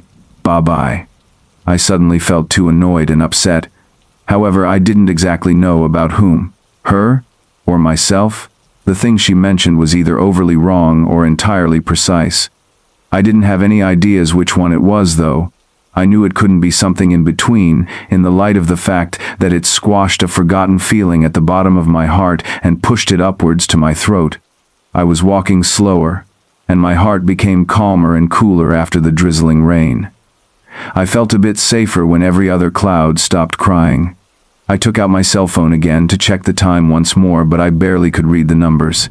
I cleaned my glasses with a piece of rough tissue and read again. 3 o'clock. I couldn't easily tell that the drops on my glasses were from the sky or from my eyes, as I was still befuddled due to my crowded and chaotic brain. My uncle, Atash, sprang to my mind. The other day, he texted that he was coming to visit me soon, and he was going to let me know the time. However, I didn't receive any more messages from him. I thought he might have regretted and changed his plans, as Mary is always the first person whom he spends the night with when he travels to our city. I felt a vibrate in my front pocket again. I guessed it might have been my ex or Atash, though. It was just an advertisement. I took out a small cake from my inner big pocket and grabbed a bit. My house was just around the corner, though. I was extremely exhausted to walk any faster. I threw the cake's plastic in the trash bin near the wall. I suddenly decided to take a shortcut to get home a bit sooner, so I walked through the narrow and zigzag alley. It again started raining so fast. I had dizzy, and all I could see was pitch black darkness. I turned on my cell phone flashlight, but it turned off immediately as it ran out of charge. When I went near the wall, I again felt so stressed out and let an angry oath to myself. I could smell an unpleasant odor of the sewage over there. I looked up, and the scene which was waiting for me scared the wits out of me. I couldn't believe my eyes. My fingers and nose went numb, and my heart was beating so firm and swift that it could blurt out of my mouth any time. I saw a robber with a thick black mask, holding a gun on a man's forehead and ordering him something. The other burglar held a knife threateningly near his neck but didn't hurt him. After he gave his money and watched to them, the robbers cruelly gave him a bunch of tablets and a bottle of water. The victim accepted without hesitation and passed out some minutes after taking them. No blood spilling or slashes, no nothing. I couldn't observe these things clearly. I was on pins and needles that I couldn't stand up anymore. I sat down and hid my head with my hands. The electric light pole was blinking all the time, though. It completely turned dead as the rain poured heavily on it. I was somehow satisfied with this because it actually reduced the chances of them finding me.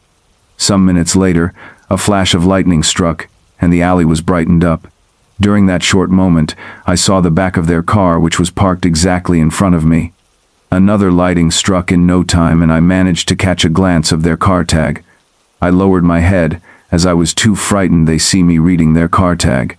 Moreover, I really didn't want to get myself into any more troubles. I already had had enough of them in my life.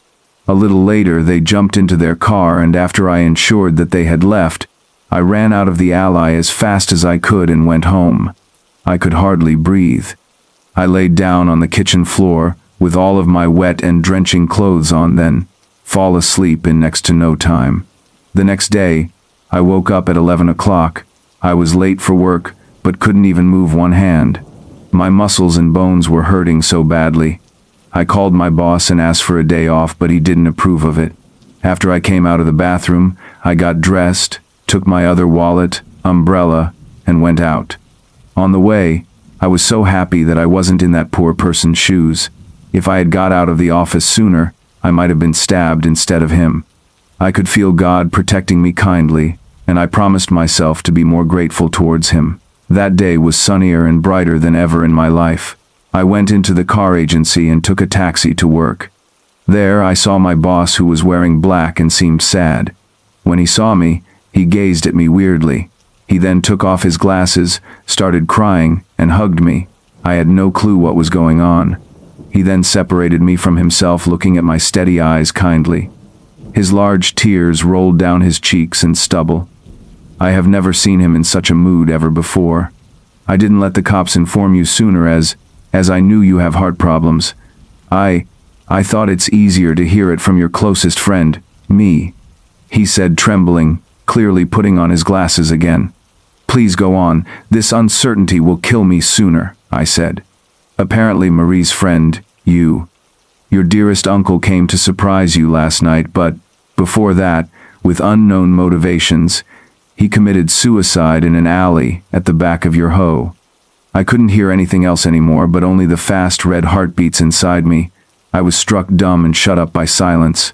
I sat down shakingly and buried my wet eyes with exasperating, irritating regrets and hefty, elusive dreams of mine. Story 13. Inside the Storm. A slight buzzing in Alice's ear woke her from a daze. She swatted her ear and struck the fly out of the air. Dark clouds with bright flashes of lighting danced towards her from across the bay. Alice chuckled to herself. She had never met anyone else who moved to Seattle for the weather. Being amongst the swaying trees and clashes of thunder calmed her, though. Something about the earth shaking so fiercely, yet everything springing to life after reassured Alice. Large round droplets of rain began to fall on her bare feet. Alice took a deep breath, paused and exhaled all the air out of her lungs. Her fingers interlaced the loops on the back of her shoes as she slid them on. Time to go home. Through the overwhelming booms of thunder around her, a piercing screech reverberated inside her brain. She whipped her head from side to side, her long red hair sticking to her wet cheeks. Again, a screech echoed in her eardrums. Tightly squeezing her eyes closed, Alice strained to figure out where the sound was coming from. There it was again. Wiping the rain from her face, she saw it. Long green fingernails dug into her cheeks as her hands slid down her face. Over by the lighthouse, there was a woman. She was screaming at a pitch so high, it was almost inaudible to the human ear. Alice was only 30 yards away. She watched as a shadowy figure held what looked like a long silver blade against the woman's cheek. In a quick flash of silver and red fury, the screams transformed into a gargled groan. Then the rain hitting the ground around her and thunder booming inside her head were the only sounds to be heard. Unbeknownst to Alice, she had been walking towards the struggle. A gasp escaped her lips as the figure turned to face her. Her gaze was met with a man's piercing blue eyes. They stood there in the storm, silently staring at one another. He was tall, with fair skin. A reddish-brown beard covered most of his face. She was taken aback by his presence. Alice's fingers brushed her forehead as she closed her eyes tightly. Frozen and confused, she did not know what to do. Was this the end for her, too? Would she face the same fate as the woman laying lifeless on the ground? Calmly, she opened her eyes. The man was gone. He had escaped. What had she just witnessed? She tried to process what she had seen. As her eyes darted to the woman on the ground, tears and rain poured down her face. Trembling, her fingers searched her pockets. "Shit," she whispered. She had left her phone at home before going out. Turning back towards the city, Alice began to run. The panic was sinking in. It felt as if every cell in her body was screaming in fear. As she approached a towering building, she realized she was at the Seattle Police Department's West Precinct. Stumbling through the doors, she slipped on the slick, wet flooring. A tall, dark and lean officer was standing near the front desk.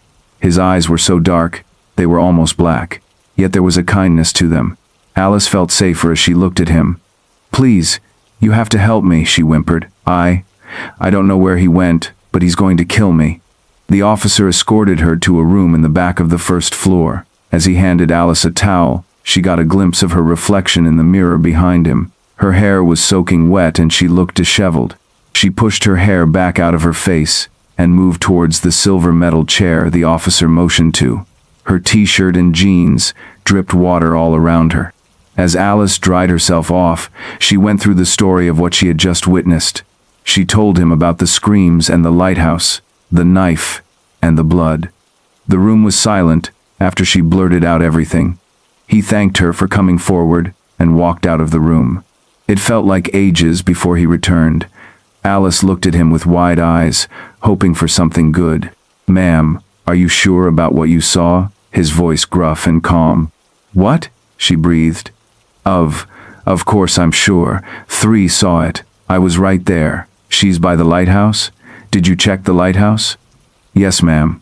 We sent a squad car and checked the lighthouse, the beach, and the park. There's no sign of any murder." Those words took her breath away. How? Alice knew what she had seen. The woman laid there, dead, as she ran away. That's not right. I saw it all happen. The woman, she was dead. Her body was there on the ground. She was dead. I saw it. "Ma'am," the officer interrupted. "There is no body. There's no blood. No woman. There is no sign of a murder having occurred anywhere near that lighthouse. Could you have seen this somewhere else? Or perhaps misunderstood what you saw?" "I was there," she yelled. Her hand slammed against the metal table with a loud, reverberating bang. "Ma'am, I'm going to have to ask you to remain calm, he said, his voice rising slightly. I'm calm, she hissed through gritted teeth. I'm telling you what I saw. Why don't you believe me? He killed that woman. I saw it. Alice's hands grasped the side of her head. Clenching her fingers, she tugged at her hair. I'm telling you, I saw him kill her, Alice said slowly. He was white. He had bright blue eyes. He had a beard. How could I make this up?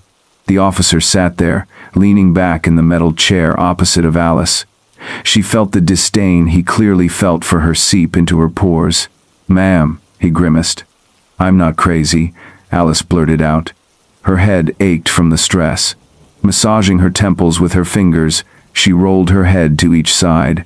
A series of loud cracks resounded through the small room. Slowly, she raised her eyes to meet the officers.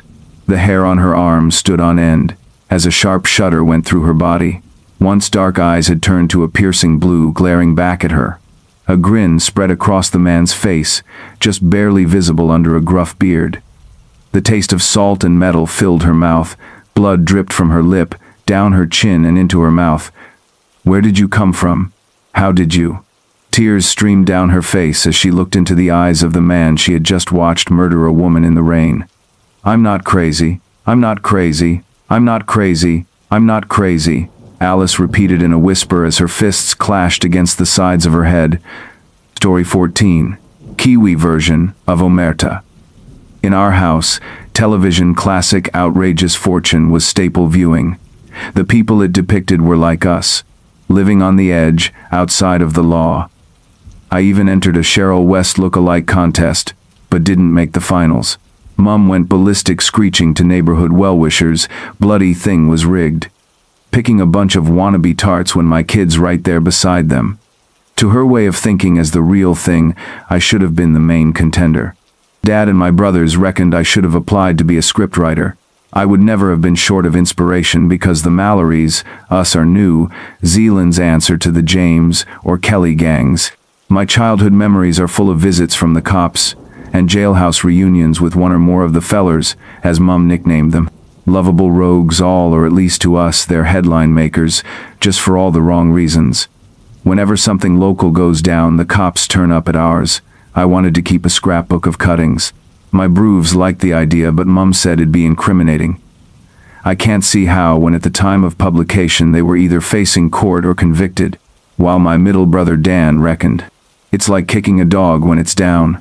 Out of all my brooves, he's the one I'm closest to.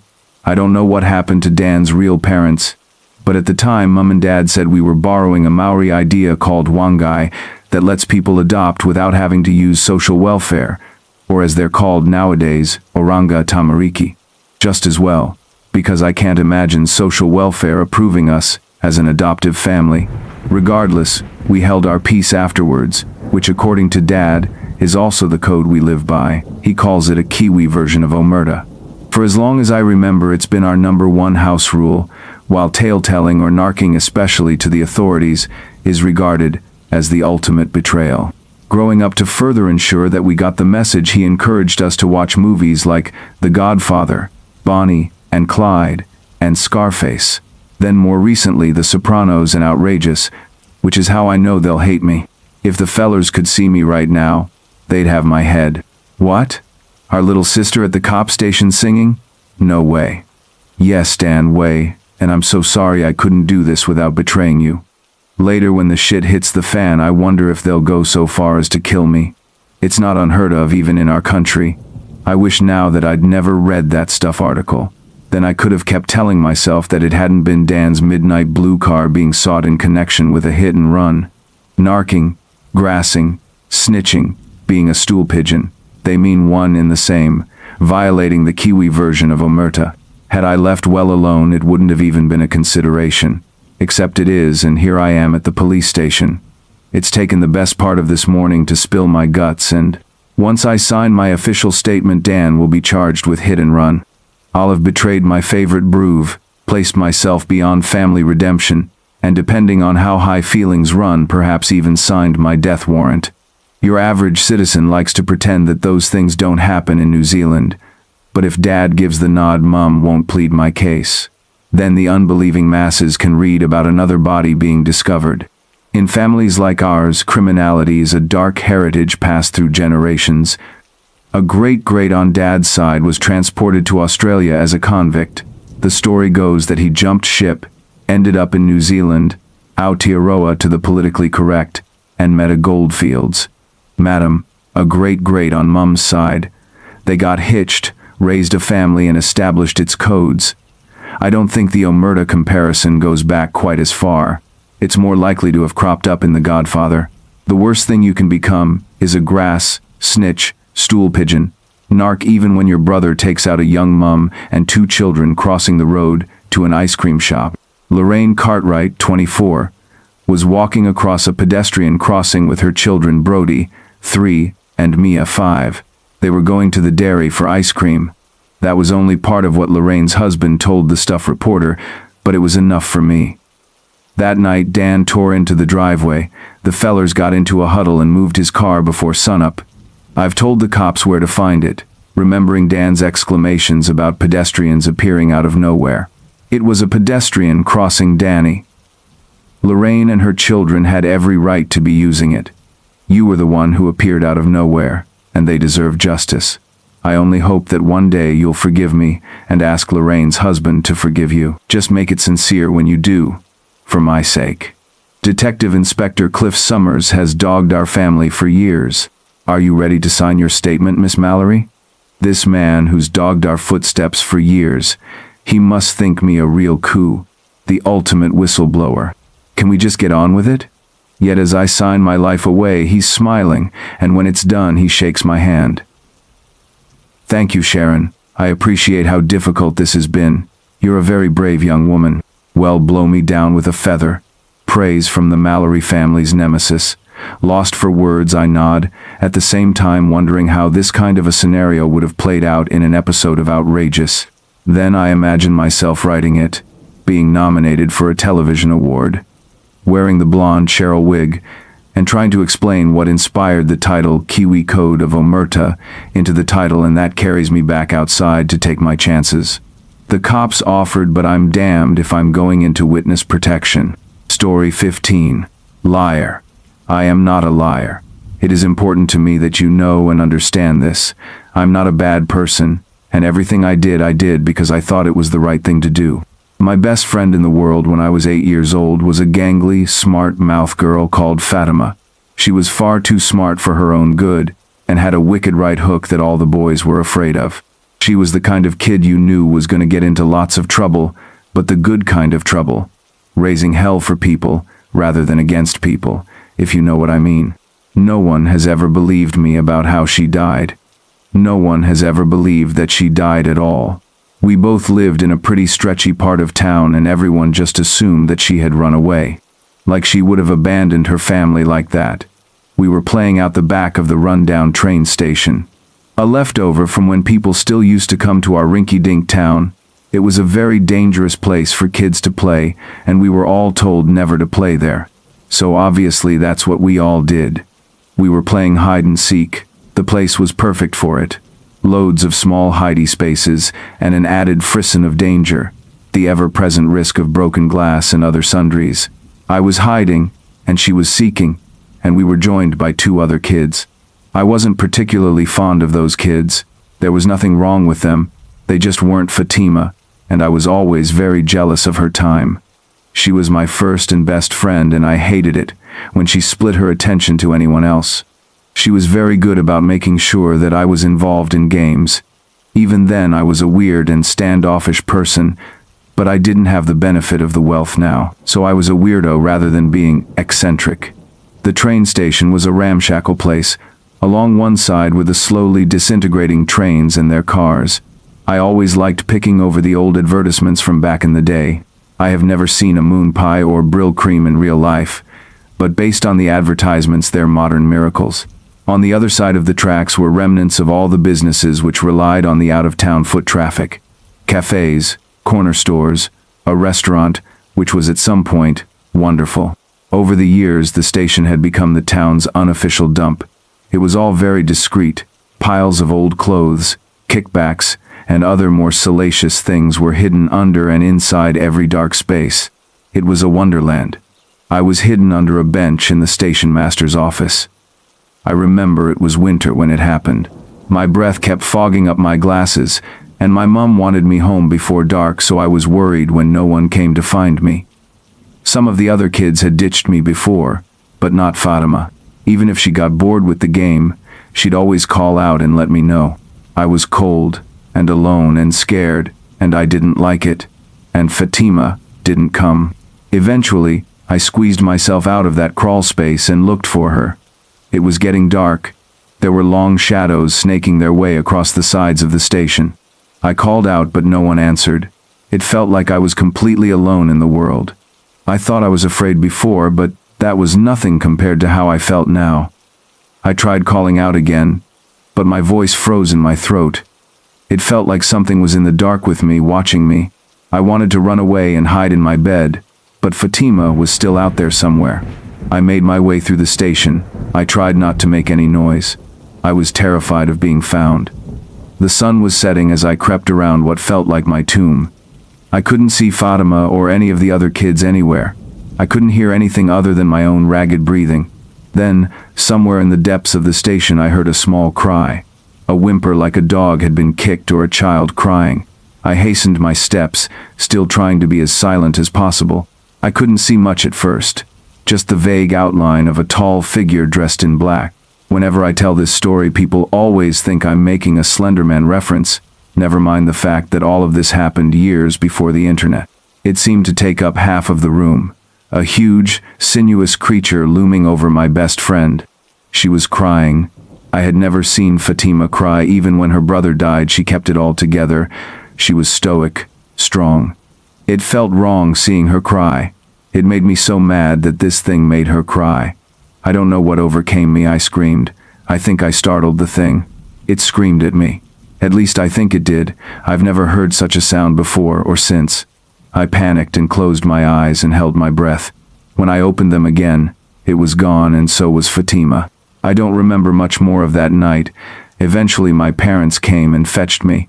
Apparently I was shaking and crying. It took hours for them to get the story out of me, and when they did, they didn't believe me. After that terrible night came years of therapy. They said I had ongoing mental health issues. It's only been after the unfortunate death of my parents that I've been able to investigate any of this.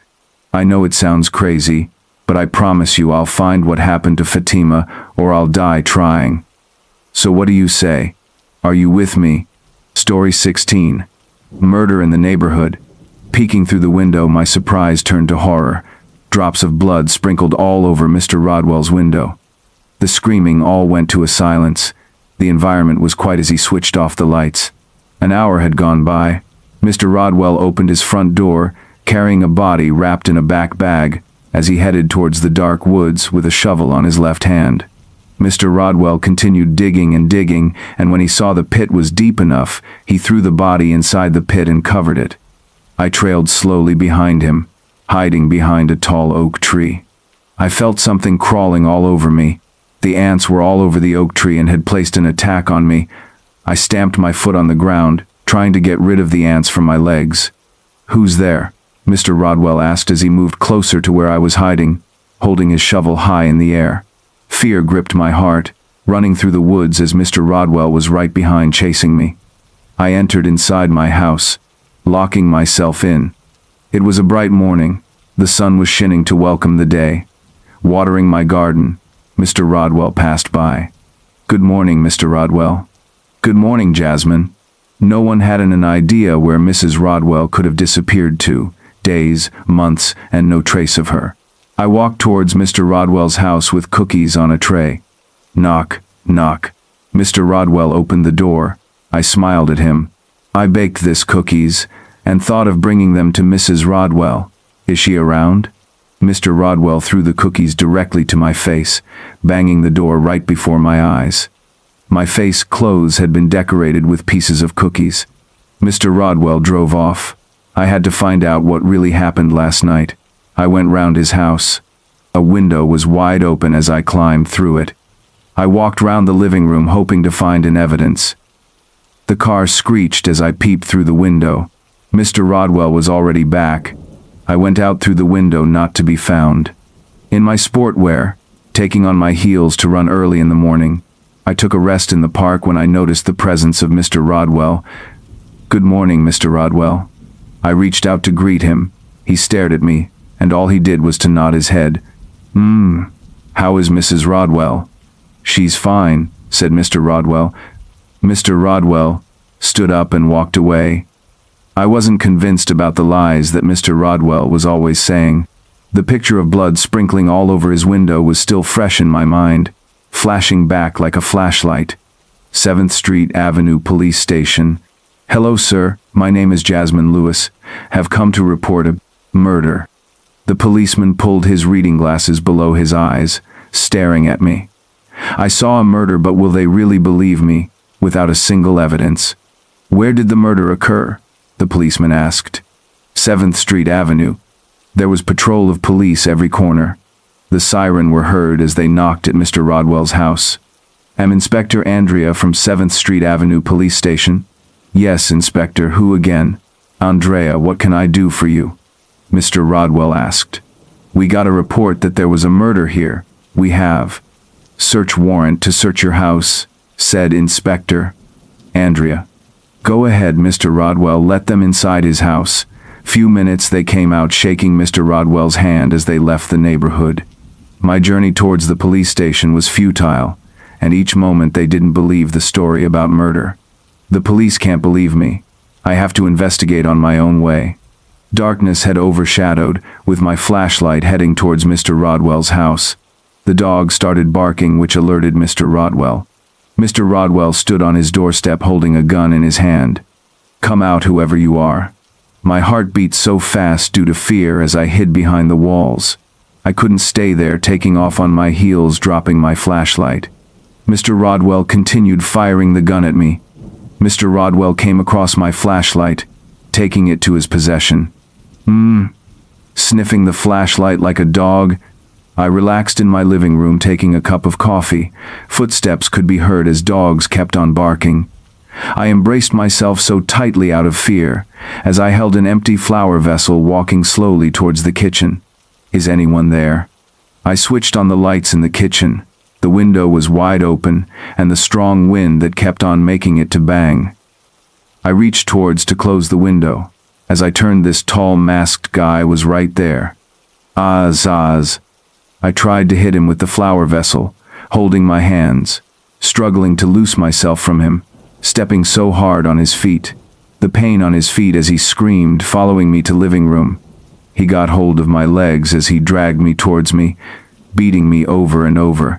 My strength was over as I passed out, waking up in a small dark room. I tried to move. My legs and hands were all tied up, my mouth silenced with a piece of a rag. Squeaking sound under my legs, the mice were all over the room sniffing towards me. I was scared to death of the mice as I tried to scare them away. The door slammed open and the same masked man walked in. My eyes were all watery with tears as he removed the mask from his head, removing piece of rag from my mouth. "Mr. Rodwell, what have I done to deserve all this treatment?"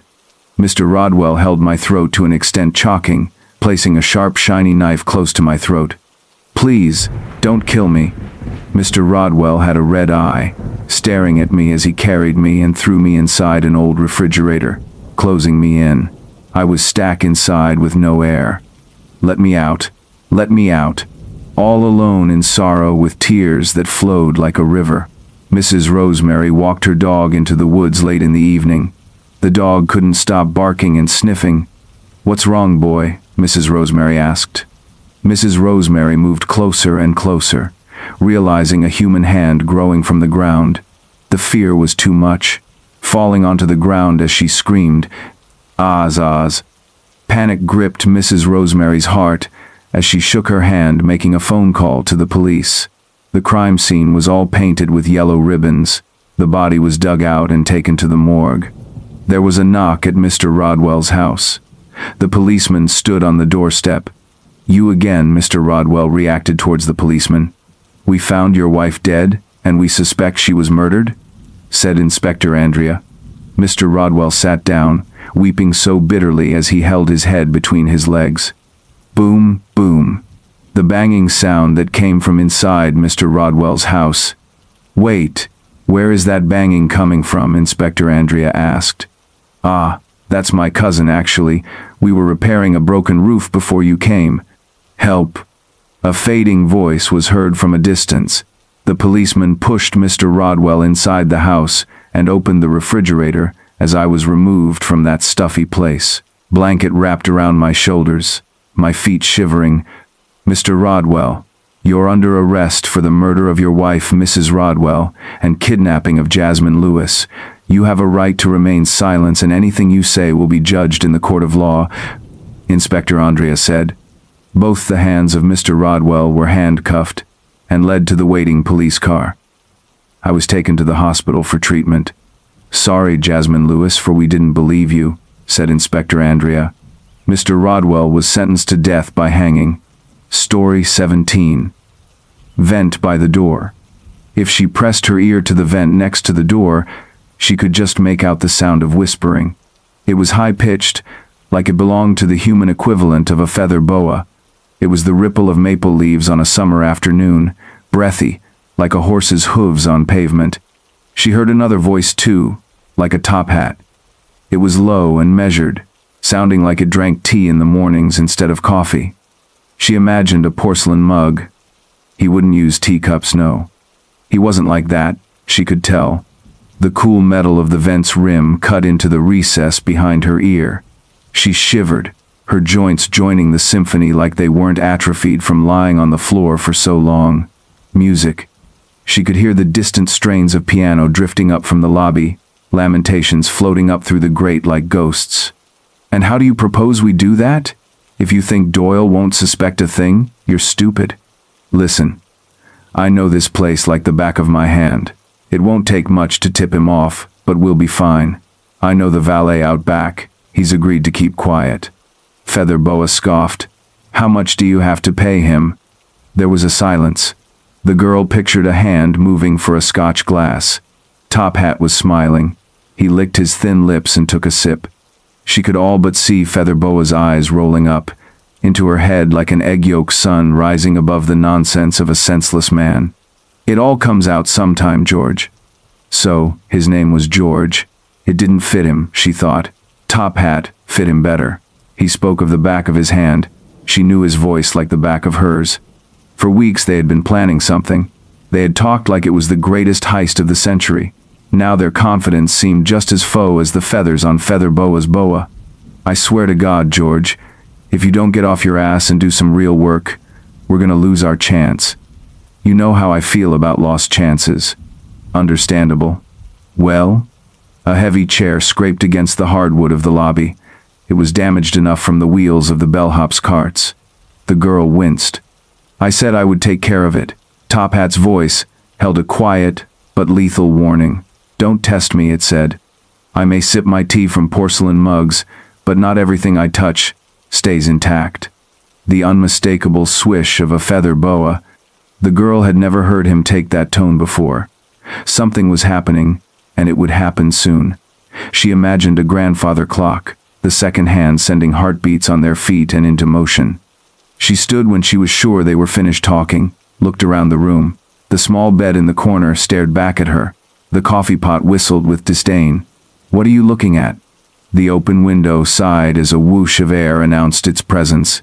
The girl wondered if she should tell Doyle what she'd heard. The hotel manager would probably thank her for her help, give her a promotion. Then again, he could do what he did most of the time. Brush her off. Besides, she reasoned, she had no way of knowing they were actually criminals. They had spoken as if they were, but nothing was ever clear through the lattice of the vent by the door. She didn't want to be the girl who cried villain. There were plenty of other reasons for Doyle to fire her. He didn't need another. The heat of the small stove warmed her cheeks as she took the handle of the tea kettle and poured herself a cup of steaming water. The fretwork framing her only chair bit into the valleys between her vertebrae as she sat. All edges. The room seemed made of angles. It had been less than a month and already her back and arms were crisscrossed with the evidence of her daily routine. She looked like a prisoner's wall, notches for the days he'd been held adorning every surface, every plane. A stick snapped outside. Unease snaked through her veins like a cobra, its cloak hood raised, its dagger fangs gleaming under a sun of uncertainty. The girl rose and went to the window. It was not a bad part of town she was living in, but there had been stories of thieves in the area, burglars that took advantage of open windows, silent nights. She was alone. Nothing emphasizes loneliness like the threat of unwanted company. Hello? No answer. She gripped the edge of the windowsill and peered out, the lead paint from another era chipping on the pads of her fingers. There was silence, the sound of an earache. Convinced her paranoia was to blame, the girl relaxed, the muscles of her face unclenching like a white fist. Another sound rang into the night, leaves rustling not far from where she stood. Her breathing began to pick up again, the blood in her ears pounding until she was sure she would faint from the terror coursing through her. The cobra had struck, had bitten, was looking on in victory as its black eyes saw her writhing on the floor. She was frozen, afraid to move lest she miss some significant sound. Indication of danger fast approaching. "Hey, you two, what are you doing?" A stranger's voice pierced the darkness. She bent her neck a little, straining to see past the shadows of an oak tree. There was a street lamp nearby, though the small pool of light it put forward was barely enough to see by. "Ah, George, now look what you've done," the girl inhaled sharply. That was Feather Boa. What were they doing outside her window? One of the beauties of the vent had been the isolation she felt from whatever they were scheming. Whatever they planned to do, she could rest soundly, knowing she had no part in it. She was no target, though it was alarming. Her only knowledge of the plot had been what little she heard from a vent by the door. Now, however, danger wasted no time presenting itself at her threshold. She could reach out, feel the threads on its jacket, finger the delicate strands with ease. It was so close, she shivered. The air was still. Just trying to get back to our room is all. No need to shout. Top Hat. This late?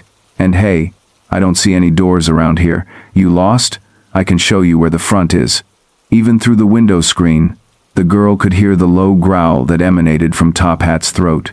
She was afraid for the man offering to help the couple. She was afraid for herself. "No thank you, sir. I think we may have lost our way a bit a minute ago, but now we're good. Just got to follow the North Star is all." Top Hat's crude attempt at humor fell flat. She could sense suspicion building in the air like water behind a blocked pipe. "I don't think so." The stranger was bold. Surely, he could sense the need to let it go. These people were dangerous. Couldn't he feel it? "Sir, I am going to suggest you let us be on our way. My wife here is tired and we'd like to get some rest." "Of course, I'll walk with you." "You'll do no such thing." Tension ran rampant in the air. "Why, doing something you don't want me to see?" Her skin prickled with the challenge in the stranger's voice. She knew Top Hat wouldn't appreciate it either. She waited for his response. Instead of words, she heard a shove, followed by a grunt. Her eyes had adjusted to the dusk enough that she could see the shadows of the two men rolling around on the ground. She watched, rapt, as Top Hat gained advantage in the scuffle, only to be overtaken by the man without a name. "Security! Help, Secu!" The stranger was cut off by a fist to the mouth. Top Hat had woven a sinewy arm around the back of his neck and was squeezing, forcing his opponent into a headlock while he beat his shadow-shrouded face. There was a dark liquid flowing freely from the man's nose and lips, black in the darkness, but red in her mind. Like paint, his body was a canvas. There was something else, too. The sliver of light provided by the street lamp illuminated a thin piece of metal jutting out from Top Hat's back pocket like shards of moonlight from denim clouds. The girl couldn't help the hand that flew to her mouth to strangle the small gasp that escaped her lips. Top Hat grasped the shard, miming the swinging arm of a pitcher as he drove it forward like a door on its hinges. 2 back pulls became 3, and all was silent. A man lay bleeding on the grass. Another, bent over his painting like an art critic. The girl struggled to process what she had just witnessed. A murder? Could that have been what the couple was planning? But no, there had been an altercation. This was not premeditated. She took some comfort in that thought. They must have been on their way to do whatever it was when they were intercepted. But was that not worse? They had crossed the invisible line. Thievery to manslaughter. Common crime to the monstrosities of murder. Feather Boa didn't even try to stop him. Something about this whole business was niggling at the back of her brain. A pilot fish. She peered out into the darkness. She saw the stranger, his body sprawled out in the shape of a snow angel. It was troubling how such a picture of innocence could come in this form, a dead man. She blinked, narrowing her eyes in attempt to make out the other figures. She almost wished it had been light out. No, she thought. That would have been much worse. A mind didn't recover from things like that. Even dark as it was, she wasn't certain hers could ever expel the vision of blood dripping like oil off the man's corpse. Her eyes told her there was only the stranger. She could feel her body tensing again, a cold sweat forming on her hairline, her chin-length bob seeming an unbearable weight. Where were they? Her mind raced to 1,000 different conclusions, most ending with her body sprawled out, lifeless on the grass, her eyes staring uselessly into the night sky. She should tell Doyle. The girl was grateful for the little voice of reason that didn't seem to be paralyzed like the rest of her body. Yes, that's what she would do. Doyle would see the body for himself. He couldn't call her silly when his own eyes told her she was right. She shuddered. This is what it took. A body for belief. She hated that thought. She shook her head to clear it. Her small feet shook as they carried her down the stairs, down as fast as they would go. The elevator was out of order. Of all the days, she tended to take the stairs for the exercise. Normally, she loved the crisp stomp of her heel against the thin carpet. Normally, it was a sort of game. 5 stomps, 5 steps, 98 steps in total. Now, her shoes rang out almost irritatingly. Too many. 98 steps were far too many. Whoever thought of putting 98 steps in a hotel? Surely that wasn't needed. Hot tears had begun to burn at the corners of her eyes. Her legs ached with the momentum it took to take 2-3 stairs at a time. Finally, she reached the bottom. Yanking open the door to the stairwell, she ran as fast as she could through the various hallways until she reached the small, unkempt office Doyle called home. She shoved his door aside. Jesus, it was like a vault. He looked up from a call, his wrinkled face constricting as needle eyes looked her up and down. A tear fell unbidden from her right eye. He spoke into the phone. "Manson, I'm going to have to call you back." He turned to the girl. "Yes?" She was sobbing now. Doyle hated emotion of any kind from his employees, but she had just witnessed a murder. She couldn't help it. "I was standing by my window and I saw..." Doyle released a tightly coiled breath, looking uncomfortable. "Get on with it." "I saw a murder." "You what?" "Girl, if you're playing..." "No, Doyle, I swear. I was standing by my window about 10 minutes ago when I heard a sound. The window was open, and I'd heard stories of people getting robbed around here at night. So I looked out and I saw Top Hat and Feather Boa talking with a stranger." "Wait a minute, you saw who?" "Top Hat and Feather Boa. I've been hearing them go on about something in the lobby through the vent by the door and it sounded suspicious, so..." "Suspicious? Why didn't you tell me?" The man's face was mottled now, purple with rage. "How long?" "I don't know, a couple of weeks? But Doyle, it was them, so I knew they couldn't be up to anything good. The stranger, I call him that because I didn't know his name, was offering to help them at first because they seemed lost, but then he started to get suspicious like me." "Weeks?" Doyle was the color of a salad onion. The girl swiped at her tears with the back of her hand, not believing what she was hearing. "That's what he cared about?" "Yes, Doyle, weeks. But it was never anything outright criminal. I told you, I was only suspicious. Anyway, the stranger, he started to see that something wasn't right, so he confronted Top Hat, and they ended up rolling around on the ground in a fistfight. I saw a knife in his back pocket and then..." "Whose back pocket? You saw this all in the dark?" "Yeah, my eyes had adjusted pretty well by then so I could..." "Just tell the story, girl." "The knife, he stabbed him. Her eyes hurt now from rubbing them. The back of her hand felt like sandpaper, making them raw. Top Hat stabbed the stranger." "Is he still there? Are you saying there's a body on my lawn?" "Yes, that's what I came to tell you. There's the stranger, just lying there. I don't know where Top Hat and Feather Boa went, but you have to come. He's just lying there bleeding." There was salt water trickling over her lips. She could feel it dry at the corners of her mouth. Her cheeks were stiff from crying. "Let me get my coat." The girl's employer got up and found his windbreaker, a blue thing ripped and torn from various misadventures, its wearer being that kind of miser that hoards his money, leaving most of his belongings to fall into disrepair. He moved slowly, the girl thought, too slowly for a man faced with murder. He moved with precision, his joints bending each to their own with a meticulousness she'd only ever seen in men twice his age. "Doyle, hurry. If they're gone, we won't catch them. The most we can do is take care of the body. And call the police. We've got to have their info on record. They've been staying here long enough." The man didn't answer, instead reaching for the door and holding it open for the girl. They left his office, taking the side door onto the lawn directly under her window. The girl gasped when she saw what she had never thought to fear. There was no body, no blood splatter painting the grass like an adventurous Pollock.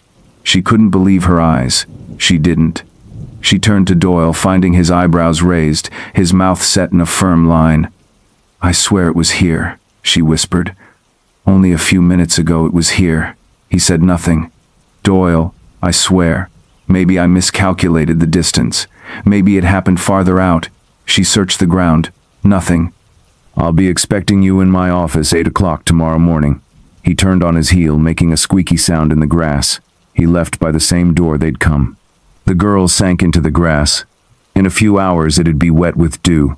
She refused to believe she'd been wrong. The man had been dead. She was sure of it. She had seen his blood.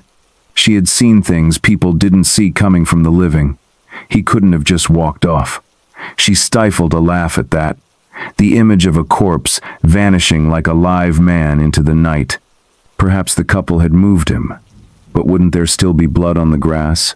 It didn't seem likely it could just disappear. She tilted her head to the sky, taking in the same view she was sure lifeless eyes had admired just minutes before. She wasn't crazy. A wind blew from the east, sweeping what little hair she had over her eyes. She brushed it away, pushing herself up, off the ground in an effort to escape the cold. The door closed behind her retreating form. The trees rustled as another wind carried through the air. A single feather rode it, wafting high as a magenta kite.